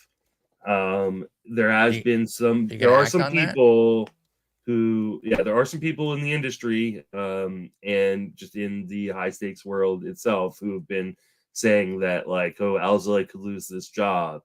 Well, they were So also non-committal toward him immediately, yeah. like coming into the year too. That's his draft price actually sunk a little bit because of Mhm. that. And now day one, you see the blown save. Do we start making too much? Do we make a lot of that though? Where are you going to act on that? Are you going to go for In Julian league, Merriweather, like or Hector Neris would be the guy, right? yeah. I think it would be Nerys. But the race isn't that good either. Like I, I think it's Alzale's job. I really do, and I think he's going to be fine. But I Neris might. I'm 100% rostered in the main. So if Yeah. you want to go Mhm. elsewhere, I think it would be Merriweather, I think would be Merriweather. Merriweather would be the guy that you would pivot to. Uh, if I had the ability to stash in a league where I already have Alzale, I might put a buck or two on Merriweather just to have kind of a guy that could be the handcuff. But I ultimately I still think Alzale is the best pitcher in that bullpen. I think so too.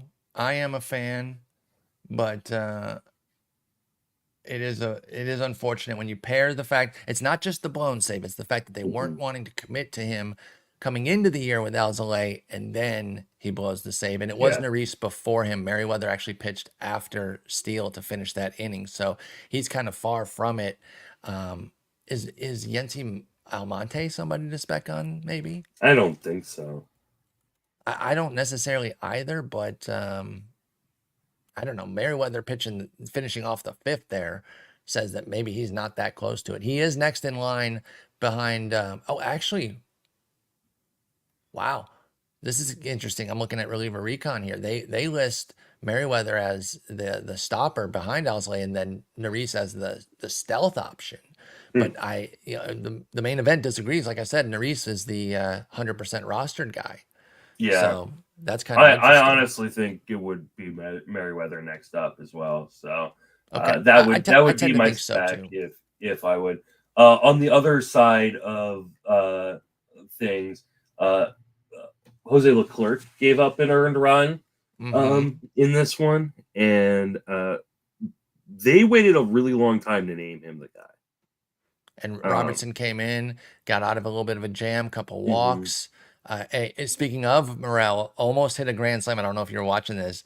Blasts one that goes Yeah, I just was foul watching. from being Yeah. a grand slam. Hmm. And they had a nice little And exchange after he yeah, got him out. everybody's kind of smiling at each I other and love stuff that. like that. It Love was. stuff like that. He's like, "You Mhm. almost got me, kid. Nice one there." And they were both smiling, having a good time with that. Robertson was. Mhm. Robertson's the spec, though, right? Or do you like Yates, who threw a clean inning ahead of Leclerc? No, I think Robertson's the guy. I think so too because he's done it. I mean, Yates has too, but Robertson is like a badass closer for Yeah. years. Mhm. Any Josh Spores love? I mean, I think Josh Bohr is a really fun pitcher, but I don't think he's a closer. I don't necessarily think so either. I'll put Leclerc a bit wobbly. David Robertson. Did he get the win? I guess he would get the Robertson did win get the then. win. Yeah. Yeah. Yeah. Okay, so we're keeping an eye on that. I'm not out on I'm not cutting Leclerc. I'll say that, but I might No, get no, no. Robertson if I I have think Leclerc. Robertson's an interesting spec. Yeah. Robertson's 95% rostered at the main though. Yeah. So again, we're talking that's 15 team, very deep league. So I understand that. But then Yates is 0%. Maybe I a buck might on dart Yates. throw Yeah. that. I might dart throw that I if I've think got there are an open other spot. good. I think there are other good dart throws. I think I there's would going to be agree with so that. many. I think there's so many good dart throws right now that Like, would you rather have Yates or Anthony Bender? Because I'd rather have Bender. Bender for sure. Yep. Totally agree with that. All right. Anything else here as far as like lineups and all that? Ezekiel Duran started. It was a lefty, so I think that's why he started. Jankowski came in as a pinch hitter against the righty and goes yard to keep that game going. Everything. Oh, what'd you think about Josh Young hitting third? I love it. That's awesome, right? I wish I had more Josh Young in my life. Seager honestly. and Young. The only reason I moved off of Young was the injury, and now I'm mad because he's back day one. Mm-hmm. Yep, me too. Because that's a guy that we have. Well, that's not same with Seager. Like, I don't have a lot Yeah. of Seager this year, and it was all because of the injury, and then I just couldn't catch up to the price rising. I drafted Seager early, but then I did pivot off because I was like, okay, I got shares, and if he's already hurt, but then all of a sudden he makes opening day, so good on them. That's awesome. That Can I express some concern about Evan Carter? I was down and kind of out on Evan Carter this year. He's batting 8th in this lineup. I don't think he can hit lefties. Against a lefty. At least he's playing against the lefty. I don't know. I actually took a positive from that because he started against the lefty. But I'm also very in the bag for Evan Carter. So I'm not. My bias is there. Your bias is on the other side. I'll be interested where he hits versus a righty. So we'll have to watch that. That will be today, yes, because they are going to be starting. The Cubs have nobody today, and then Kyle Hendricks on Saturday.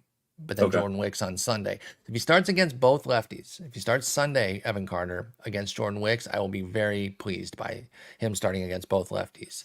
We have a lineup for the Braves game today. Oh, let's Michael Harris is batting 6th. Your favorite. Yeah. It's against Zach Wheeler. That doesn't change anything. That's just where he's batting. No. Yeah, I mean, you've been out, and chiefly because of where Michael Harris bats, right? And in fairness, I didn't think he was necessarily going to bat high. Isn't this higher than you thought he was going to bat, though? Because you're talking that he's it is higher than I thought he was going to bat, but still not second or first like some people wanted him to. No. I never thought he was going to bat there. Anybody that was deluding themselves into that. Some people thought he was going to bat second. Thought he could bat. Yeah, no. Ozzie Albies, it's Acuna Albies when they're both healthy, and it's just not. It's not even a consideration. All right, let's see. Anything else here in this game? I don't think so. Let's move to Boston, Seattle, 6-4. Red Sox win. And Bayo versus Castillo. Castillo a little bit bumpy, gives up 4 runs, including the homer, a 2-run shot to Devers. 6 hits, 2 walks, 5 Ks. Bayo, solid, 5 innings of 2-run ball, but only 2 Ks, right? So the Ks weren't there at least in day one. O'Neill with a combo meal. I think that's our first combo meal of the day, which is a homer and a steal in the same game. Shouts to the 06010. And I know people have come up with other cool names and everything, and I respect those, but I'm sticking with the combo meal. I think that's the best name, and I want to give love to a podcast that I grew up on. So combo meal for Tyler O'Neill. For me, he's a guy I always buy on the dip. So I was interested this year. I only got like 1 share, I think, in a DC, but he wasn't off my board. I'm always going to buy on the low end of O'Neill. If he pops off again this year, I'll be off because his inconsistency with his health and some of the swing and miss, I always just want to buy low when it comes to Tyler O'Neill. But a great start for him in Boston. Devers goes yards. Cedane Rafaela starts and hits a triple. He did get caught stealing, but hey, he's going. And like I said, obviously, you don't want guys getting caught, but you like seeing guys that you're interested in their speed going, even if it is an early caught there. So they were running. Story, O'Neill, and Jarren Duran all get steals, and Rafael gets caught. So they go 3 for 4 on the bases against Cal Raleigh, who is a good thrower. So they're running against somebody that can throw guys out. Anything here from this game that stood out to you? Jansen back and gets the save, by the way. I know there was some concern that he wouldn't be ready in time. I think the only thing I have for this game is that I have a little bit of FOMO on Tyler O'Neill and Mitch Haniger. I was going to bring up Haniger. He goes yard. He has a huge game. Deuce is wild for him. 2 runs, 2 hits, 2 ribs with the bomb. He's somebody... I kind of think of him as like a right-handed Conforto. The talent's there, but injuries have run him down a bit. And we talked about how there's always like weird injuries, like his testicles exploding. That's not made up. That's horrendous. But he has some like goofy-ass injuries that are like awful, but when he Yeah. plays, he's really good. He's back in Seattle. I'm intrigued by this. He's going to be available in 10s and 12s. Now, a lot of those leagues, like at Yahoo and ESPN, are only 3 outfielders, so I don't know if he's like a must run out and get, but I'm certainly putting him on my watch list. I like to use the watch list a lot, especially in those shallow leagues where you can't pick up everyone because there's just like too much talent on the waiver wire. So I watch list certain guys and I keep tabs on them. But where are you ranking Haniger on like a pickup list for a 12 teamer? I think pretty high because I mean, if he is available, that means he's in a place where he's easy to drop if he gets hurt. Yeah, I think that's So a totally fair point. Oh, by the way, I forgot about this. Tyler O'Neill had 4 straight opening day homers, and this was his 5, fifth I think. straight. Yeah. Oh, yeah. This It's was 5 his now. fifth Yeah. straight. Yeah. So that's I just saw kind of a that too. cool little thing. On Yeah. opening day, you got to start putting him. I mean, probably should have put him in DFS yesterday just on that alone. There's I an didn't play opening day yesterday. bias because he gets hurt so quickly that Well, he's that's the not thing. usually He's around the rest. Yeah. healthy and ready to go. Yeah. So he's at his best there. You know who else? I did an opening day set for OOTP yesterday, and one of the best cards that we had was Giancarlo Stanton. Same principle.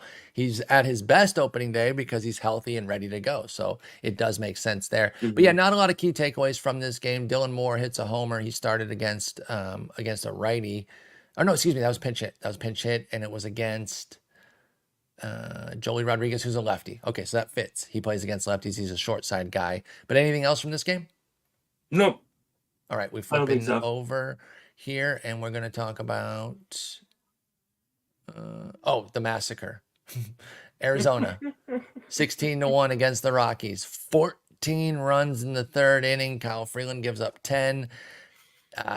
Alfredo Molina, is that who? I don't know. Anthony Molina. Who's Alfredo Molina? Is that an actor? There's somebody Yeah, named that's an Alfred. Yeah, Alfred Molina. Yeah, Alfred Molina. But Anthony Molina gives up 6. They got smoked. The craziest part about this is only 1 homer, only 2 doubles. Like Yeah. this It was. this was a singles barrage. This was a hit parade. Yeah. Yeah, an absolute hit parade. Everyone except for, believe it or not, Corbin Carroll had multi-hits for the team here. 3 for Marte, 3 for Gurriel Jr., 2 for everybody else. 0 for 3 with 2 walks for Carroll. So he did still score 2 runs, so he's not quite fantasy GOAT if we're doing another 06-0-10 reference because he got something out of it. I think if you get something fantasy relevant, you avoid the GOAT status, GOAT being a negative in this case. But everybody else did something big. I'll tell you what stood out to me. Blaze Alexander Makes the late team. made the team and started. Where are we on Blaze Alexander? Is he a deep league pickup? Yeah, this is I mean, a little bit of a complete whiff on my part. Like, I really didn't think he was going to make the team, much less be their opening day starting shortstop. He was I guess he was their DH and then he moved to shortstop. He was DH and then moved to short, but he was semi on my radar for the second main because I saw that he made the team, but I wasn't like trying to draft him unless it was my last pick. He did go in my league, but he is only 4% rostered in the main event here. Do you think he's going to be a pickup? Yeah, he's gonna be a big pickup this weekend. So are you interested? Talk to us about Blaze. What can he do? Can he set some things on fire? He can absolutely set things on fire. Now it was a lefty, so that's why he started, right? He's a right-hander. Is he going to be a platoon guy, Blaze Alexander? I honestly have no idea. Okay, but like there is a little bit of pop, a little bit of speed. Like to me, he is a guy that really needs volume in order to like show like any sort of fantasy relevance. So I think watching what he does this weekend in terms of not even just like overall production, but just in terms of playing time, is he playing every day, or is he playing, or was this just, hey, they're up against a lefty short side platoon type thing? Because if he's playing every day, then he could be interesting because I think he could volume his way into being a viable fantasy player. If he's on the short side platoon, like then he's not. I don't care what league you're in, like outside of the tough part is Jock obviously going to start DH against righties, and then I know you're not a big Perdomo guy. I am. I'm a decent Perdomo guy. Okay, pardon me then. I mislabeled you. I mislabeled you then. So then I don't know where the PT comes from. I don't either. So I do think that like I'm intrigued enough. Like I said, I put him on my reserve list considerations, Blaze Alexander, for the second main, but push come to shove, I didn't take him and somebody did. Now I will say 4 lefties on the docket next week, 2 in each series, 2 Yankee lefties, 2 Braves lefties. So I do think if you're going for the 1 week situation with Blaze for a single digit I bid out of 1,000, I'm open to it. Yeah, I mean, I don't mind, like, yeah, if you see a good kind of stretch of matchups or something like that against a Because bunch we of know lefties, Jock like next week. ain't playing against those lefties. Yeah, the problem is, like, this is usually when you're looking for guys, like, you're looking for either consistent production, right? You're looking for a guy who's going to play every day, Hmm. or you're looking for high upside. And that may be, kind of mixed in with high risk, but you're looking for high Sure. upside with that high risk, right? This kind of profile feels more like high risk, meh upside. Like, there's Yeah. not prodigious speed. In spite of his name being Blaze, there's not prodigious speed for Blaze Alexander. And there's Shouldn't you not train your a, kid to be fast if you're going to name him yeah, Blaze? there's not a ton of power either. Like, so, like, I think that maybe this is a little bit of former prospect pedigree hype, like, kind of Okay. influencing maybe some of the industry. But to me, I don't think I'm going to be that interested in him unless he's playing every day, Yeah, and right now I which I just don't think he don't is. see Yeah. how that's going to be happening for Blaze Alexander with the Yeah, D-backs. because, But like, again, Perdomo, for for all his faults, is a really good defender, and exactly, and he like picks it every day. I just don't see that Blaze Alexander is going to supplant him, and Chalk is the strong side of the platoon. Like, this could be an issue where, like, Blaze Alexander is not on this team once Randall Grichuk is healthy. Oh, that's a good point. Yeah, that could definitely be the case. But again, for next week, spec play, you need a short-term guy. Could be the dude because he gets 4 lefties next week. Blaze Alexander. Yeah, Anything else here? I mean, there's nothing as far as like figuring out who the Diamondbacks are going to go to as their closer because they blew this one out. I know we all think it's going to be Ginkle, but we didn't get any insights into that because they weren't close to being threatened. Um, can I Gallon, just confirmation bias some stuff? of course. Like, yeah, Is that why obviously we're you doing don't. this Yeah, like, today's pod? we're gonna do 3 hours on the first day of the season, like the length of a game. We're gonna do a Yeah. podcast on, like, overreacting to, like, all the first games. Ezekiel Tovar batting 7th is not great for those Tovar truthers Oh out yeah, I there. heard you trashing him in your auction. I was in I there. It's not that I think he's bad. I just, like, there were some people who were really, like, in on Tovar. They're like, oh, Tovar is, like, gonna be like, I think he's fine, but, like, I don't think he's What do you think he good. does this year? What kind of projection did you have for Tovar? Because I don't know. I was out on him last year. I did not want Tovar, and there was some hype because okay, gets a starting job in Colorado. Let me get the starting shortstop for Colorado. And then in fairness, I will say he wasn't terrible. 15-11 with a No, he's fine. 253 average was fine last year. But you're right. There were some people that were like, okay, well, last year was kind of the foundation, and he age 21. Now this year he's going to take a jump forward, and you're saying you don't see that. He did bat 61 games in the second order last year, but then a lot of 7, 8, 9 beyond that. And game one says, it's going to be low again. And so what do we do there? I guess is the question. Um, Curious your projection. so I can't even find my Tovar projection for some reason. I mean, I think I pretty much had him doing kind of around the same thing. Okay, So, that's fine. here we go. Tovar, I had him for 15 home runs, 12 stolen bases, a That's 254 batting average. almost literally last Yeah, year, carbon like, copy.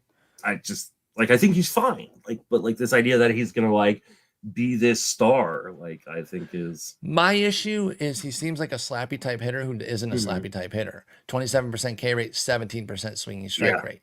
So if he was a slappy that I thought could maybe pop a 280, 290 average in Colorado, I would have been more interested in yeah. I Ezekiel I had Tovar, him but he with, like, a doesn't do that. my projection had him with, like, a 5% walk rate, a 29% strikeout rate, and a sub 300 on base percentage. That's why I have issues with him as well. So yeah, Yeah, I'm not particularly hot on him either, but I did hear you smoking him a little yeah. bit the other day, and he does bat 7th. He goes 0 for Yeah, he 4 went for here. like $15. Like, he went to the same price as Volpe. He's going to Yeesh. be a 2020 guy. Like, I love Volpe. I was so I in do on too. him Yeah, this year, bouncing back. All right, he's one of my last more roster guys, and I still have FOMO on missing out on some leagues. Like, just same I because love. I wish I'd have gotten Volpe in my mains. Actually, I Yeah, think I got him in. Did I get him in one? Do I not remember my rosters? Um, You got him, I think, in one of your mains, I thought so too. but I didn't But get him in any of my high stakes leagues, and there's like, even though I've got 7 shares, like I'm still like, ugh, I wish I got him in. it's all in your smaller leagues, and it's Yeah. like that's good, and that those are still going to pay out. But Well, on championship, sometimes. he's there, so that's good. And I think I got him in tout and or labor. Oh So no! I took Horner. I didn't get him. Mm.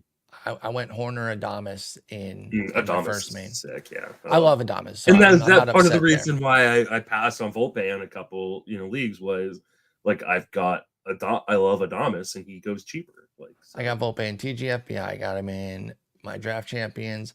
I got him in. I have Volpe in every single one of my draft champions. Damn, I got him in All 3. Yeah. both my gladiators. So yeah, I got shares of Volpe, but I just didn't get him in either main, which is a little bit of a bummer because if he does pop off, I would have wanted him in one of my big dog leagues. All right, last game. Guardians win 8-0 against the A's.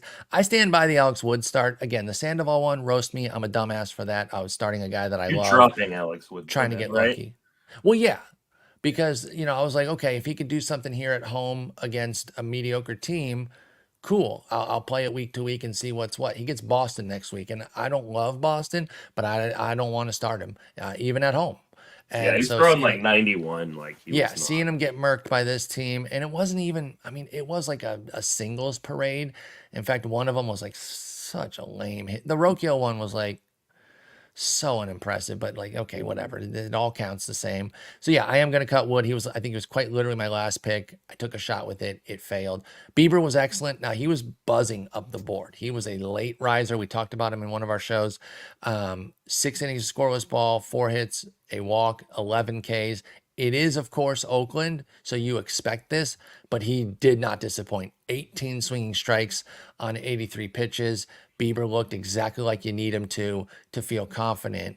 What do you think of this game, Guardians Athletics here? Let's start with the pitchers, and then we'll get to the hitters. Bieber looked great. This is going to blow up in my face, fading him again, but I mean, whatever. Like, I just wasn't willing to buy in, and I think, yeah, it was also against the A's, but like the velocity was there, and he looked really, really sharp. So as long as he stays healthy, man, this could be a really nice bounce back season for Shane Bieber. And maybe you've never been much of a believer, have you? No, I've never been a believer. I believe in Justin Bieber more than I believe in Shane Bieber.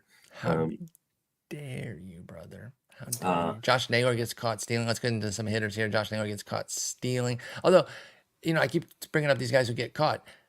I do think a fully healthy, like full season of Josh Naylor could be a sneaky double-digit stolen base season along with his power. In fact, he had 10 last year. Mm-hmm. So yeah, I'm not even out on a limb that I'd have to be out on a limb to say like he could steal 20, but that would be like the dream season. It's hard to glean too much from the Guardians lineup because they were going up against a lefty, and exactly. Like we've talked about on a couple of podcasts, the Central does not have a lot of lefties in it. Mm-hmm. But at least Naylor played. So they're not going to platoon him at least. You know who didn't play is his brother. Bo. Okay, and that one I was like, oh damn. And so now up against the lefty, but remember I was talking about I'm out on Bo Naylor for this year because I'm afraid of the Guardians starting Austin Hedges too much. And there were people I pushed back on you. Yeah, there were people who were like, no, Bo Naylor's like. No, this is exactly the type of thing that the Guardians do. So yeah, like obviously I want to wait to see them go against some righties and see if Naylor's in the lineup, regularly against righties. Bo Naylor. You got to say the first name. Sorry, on that Bo one, Naylor. They got yes. both. Mm-hmm. But I did point out because I think I was like, I don't know, man, we'll see. But I did say they've shown in the past that they will play Austin Hedges. Now that wasn't Stephen Vogt, who's a new manager, but the catcher love runs deep, and that's the one thing he's going to do is he's going to catch well. He ends up getting a hit or running a ribby for Austin Hedges, so he just justifies the move even more. Let me ask you about somebody that I am intrigued by this weekend. Okay. What do you think of David Fry? I brought him up in my second main there. I didn't end up taking him, but he's catcher eligible.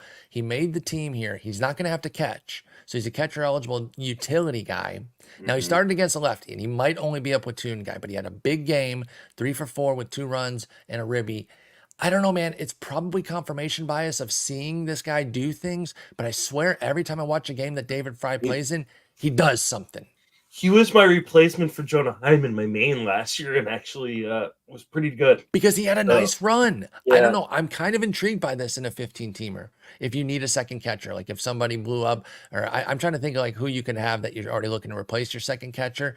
But if you are, Yeah, I'm kind of if you waited intrigued. To the last round to draft, And you your just second don't care catcher, about your second guy. Yeah, he's a guy that I wouldn't mind taking a spec on.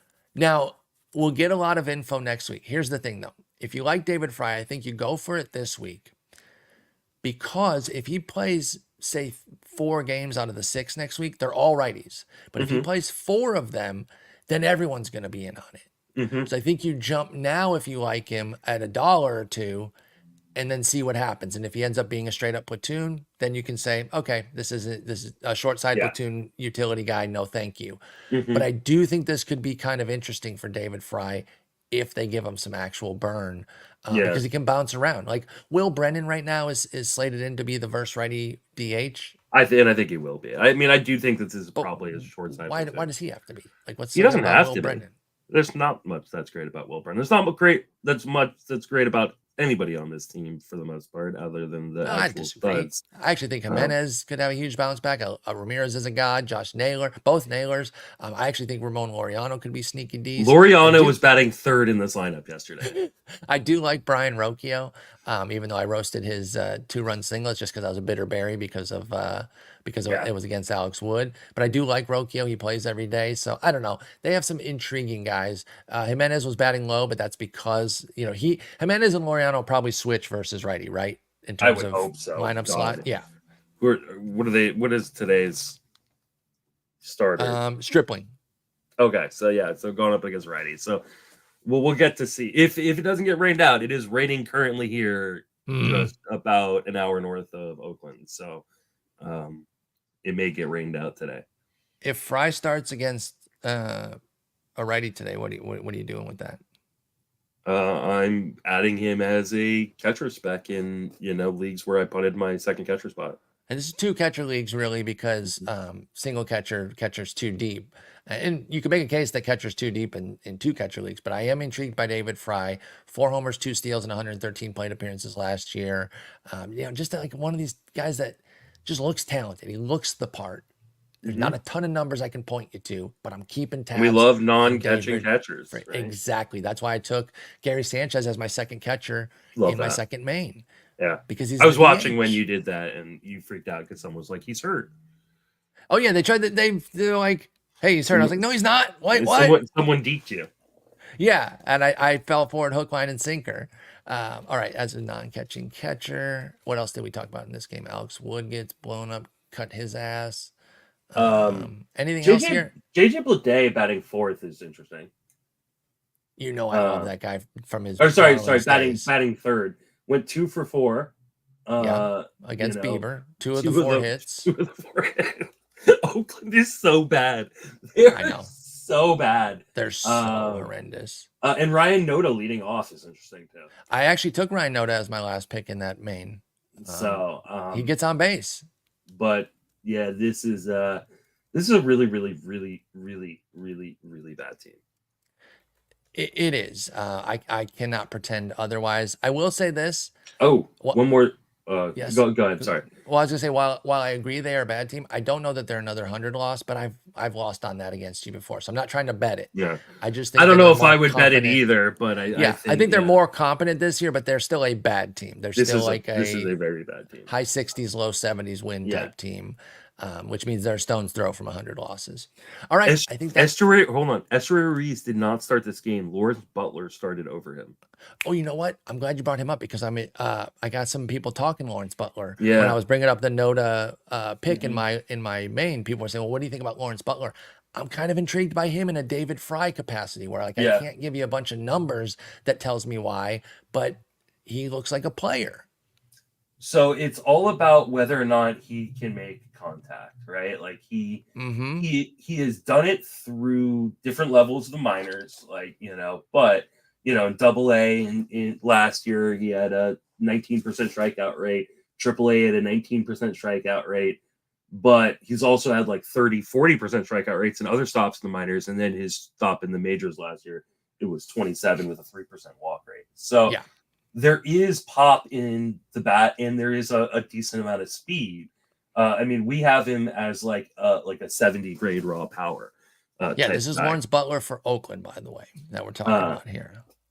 So I think this is a high upside, low floor kind of gamble that I think is best for deeper leagues, but one that he started over Esther. Like Esther Ruiz was like a top 150 pick, not by me. Gross, yeah, not by either of us. But he was a top 150 pick. Did not start. He came in later as I think a pinch hitter.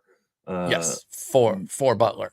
Yeah, but Butler was the one starting, so I'm definitely interested to watch. There were a lot of people like, Ruiz says he's going to try to hit for more power. Like saying, like, I'm going to try to hit for more power too. I'm not going to because I can't, but I'm going to try. Like, I'm aiming to hit for more power. Just so y'all know, I've been trying. I'm watching how much both Butler and Ruiz are playing in games right now because I think Butler especially could be a really interesting pick. Does Cleveland have a lefty? Logan Allen today, right? He's a lefty. So if Butler starts today, that's a big tell for you. Mm-hmm. Oh, can I ask you about the Sunday starter for Cleveland? Do you know who it is? I don't. It's a former Cleveland player of high prominence. Oh, Carlos Carrasco? What are we doing with that? Nothing. Just enjoying the fact that Carlos Carrasco is still in the majors after all this time. Like, I'll watch that start just because it'll be fun. Yeah, and I root for him. I love him when he was at his best. So fun. But yeah, I mean, at this point, like, you're not making anything of it at age 37. Okay, I'll watch and if he rotation. I'll watch, and if he looks good, then great. But like, the problem is, it's a Sunday. And those guys get over fucking rated so hard in the main event. Yeah, I pop off on a Sunday, but, and it'll be Oakland too. So they'll be like, don't freak out if he pops off against Oakland. But I wish him well. I hope he dominates. I mean, there's the likelihood that one of these games prior to Sunday gets rained out because it's supposed to rain pretty hard today and tomorrow. Yeah. More than likely, Carrasco lines up for a 2-star next week. That will make more people pick him up at Seattle, at Minnesota. I'm not, but yikes. We probably should have talked 2 starts this week, but I have to go. Or two starts next week. That's fine. I wanted to do a day 1 review. This was fun. That was a lot of fun. Great talking with you. It was a lot of fun. You're in first in your league. You're screenshotting the hell out of it. You're trying to get in the first in the main overall. Are you doing anything Sunday with Justin or with Jason? You are, Justin. It's Easter, so that's right. That's right. It's a holiday. Enjoy the holiday. Yeah, we will be back Monday though. We will be. I'm looking forward to it. I don't know what we're going to talk about. But we're gonna overreact to more all stuff. The weekend games. We're gonna go through every box score from Friday, Saturday, and Sunday. No, we're gonna talk fab. 6-hour episode. Talk some lineup stuff. Do we have any day games on Monday? Probably not, right? Like that. But that would be fun. It could be somebody's home opener.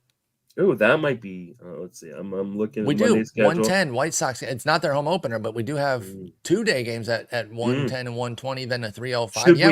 We usually record at 8:30 my time, 10:30 your time. Should we? It was a White Sox game. No, I don't think you're starting Chris Flexen anywhere. No, I'd actually like to start in the morning because I do have some afternoon plans. All right. But it would be fun if we could watch like Imanaga. I don't know if you got him on any of your teams. I do have Imanaga on some teams. Me too. And what if he co-packed us? There'll be plenty of opportunities to watch me just like scream and cry. We will have some meltdowns while watching one of our starters while doing the pod. But Justin, we'll also do some watch parties. I think next week. That sounds wonderful. I will find a time to do a watch party. I might even just do an impromptu watch party today. We'll see. You did take the day off.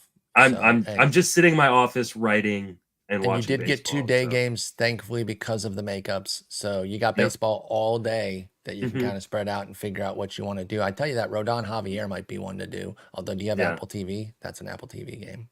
I do have Apple TV. Okay. some reason in my office I can't get certain things. I don't know if I can get Apple TV. Well, your out own here. game would be nice. Harrison v Musgrove. I That's can't get my own games out here for some reason. Oh, Like Jesus. and I couldn't get Don't ESPN. Like get me started on the blackout crap. I Pavetta just, Kirby is a fun one. ooh, Bassett Pavetta Kirby's very Savale. fun. Yeah. Strider Wheeler, obviously the game of the day. It Yeah. was the game of the day yesterday, and then got pushed That's back. the one I'll be watching first. Yeah. Yeah. Okay. Well, Justin, it was awesome talking with you. The season's finally here, man. This is so great. And we'll talk on Monday. Peace. Take it easy.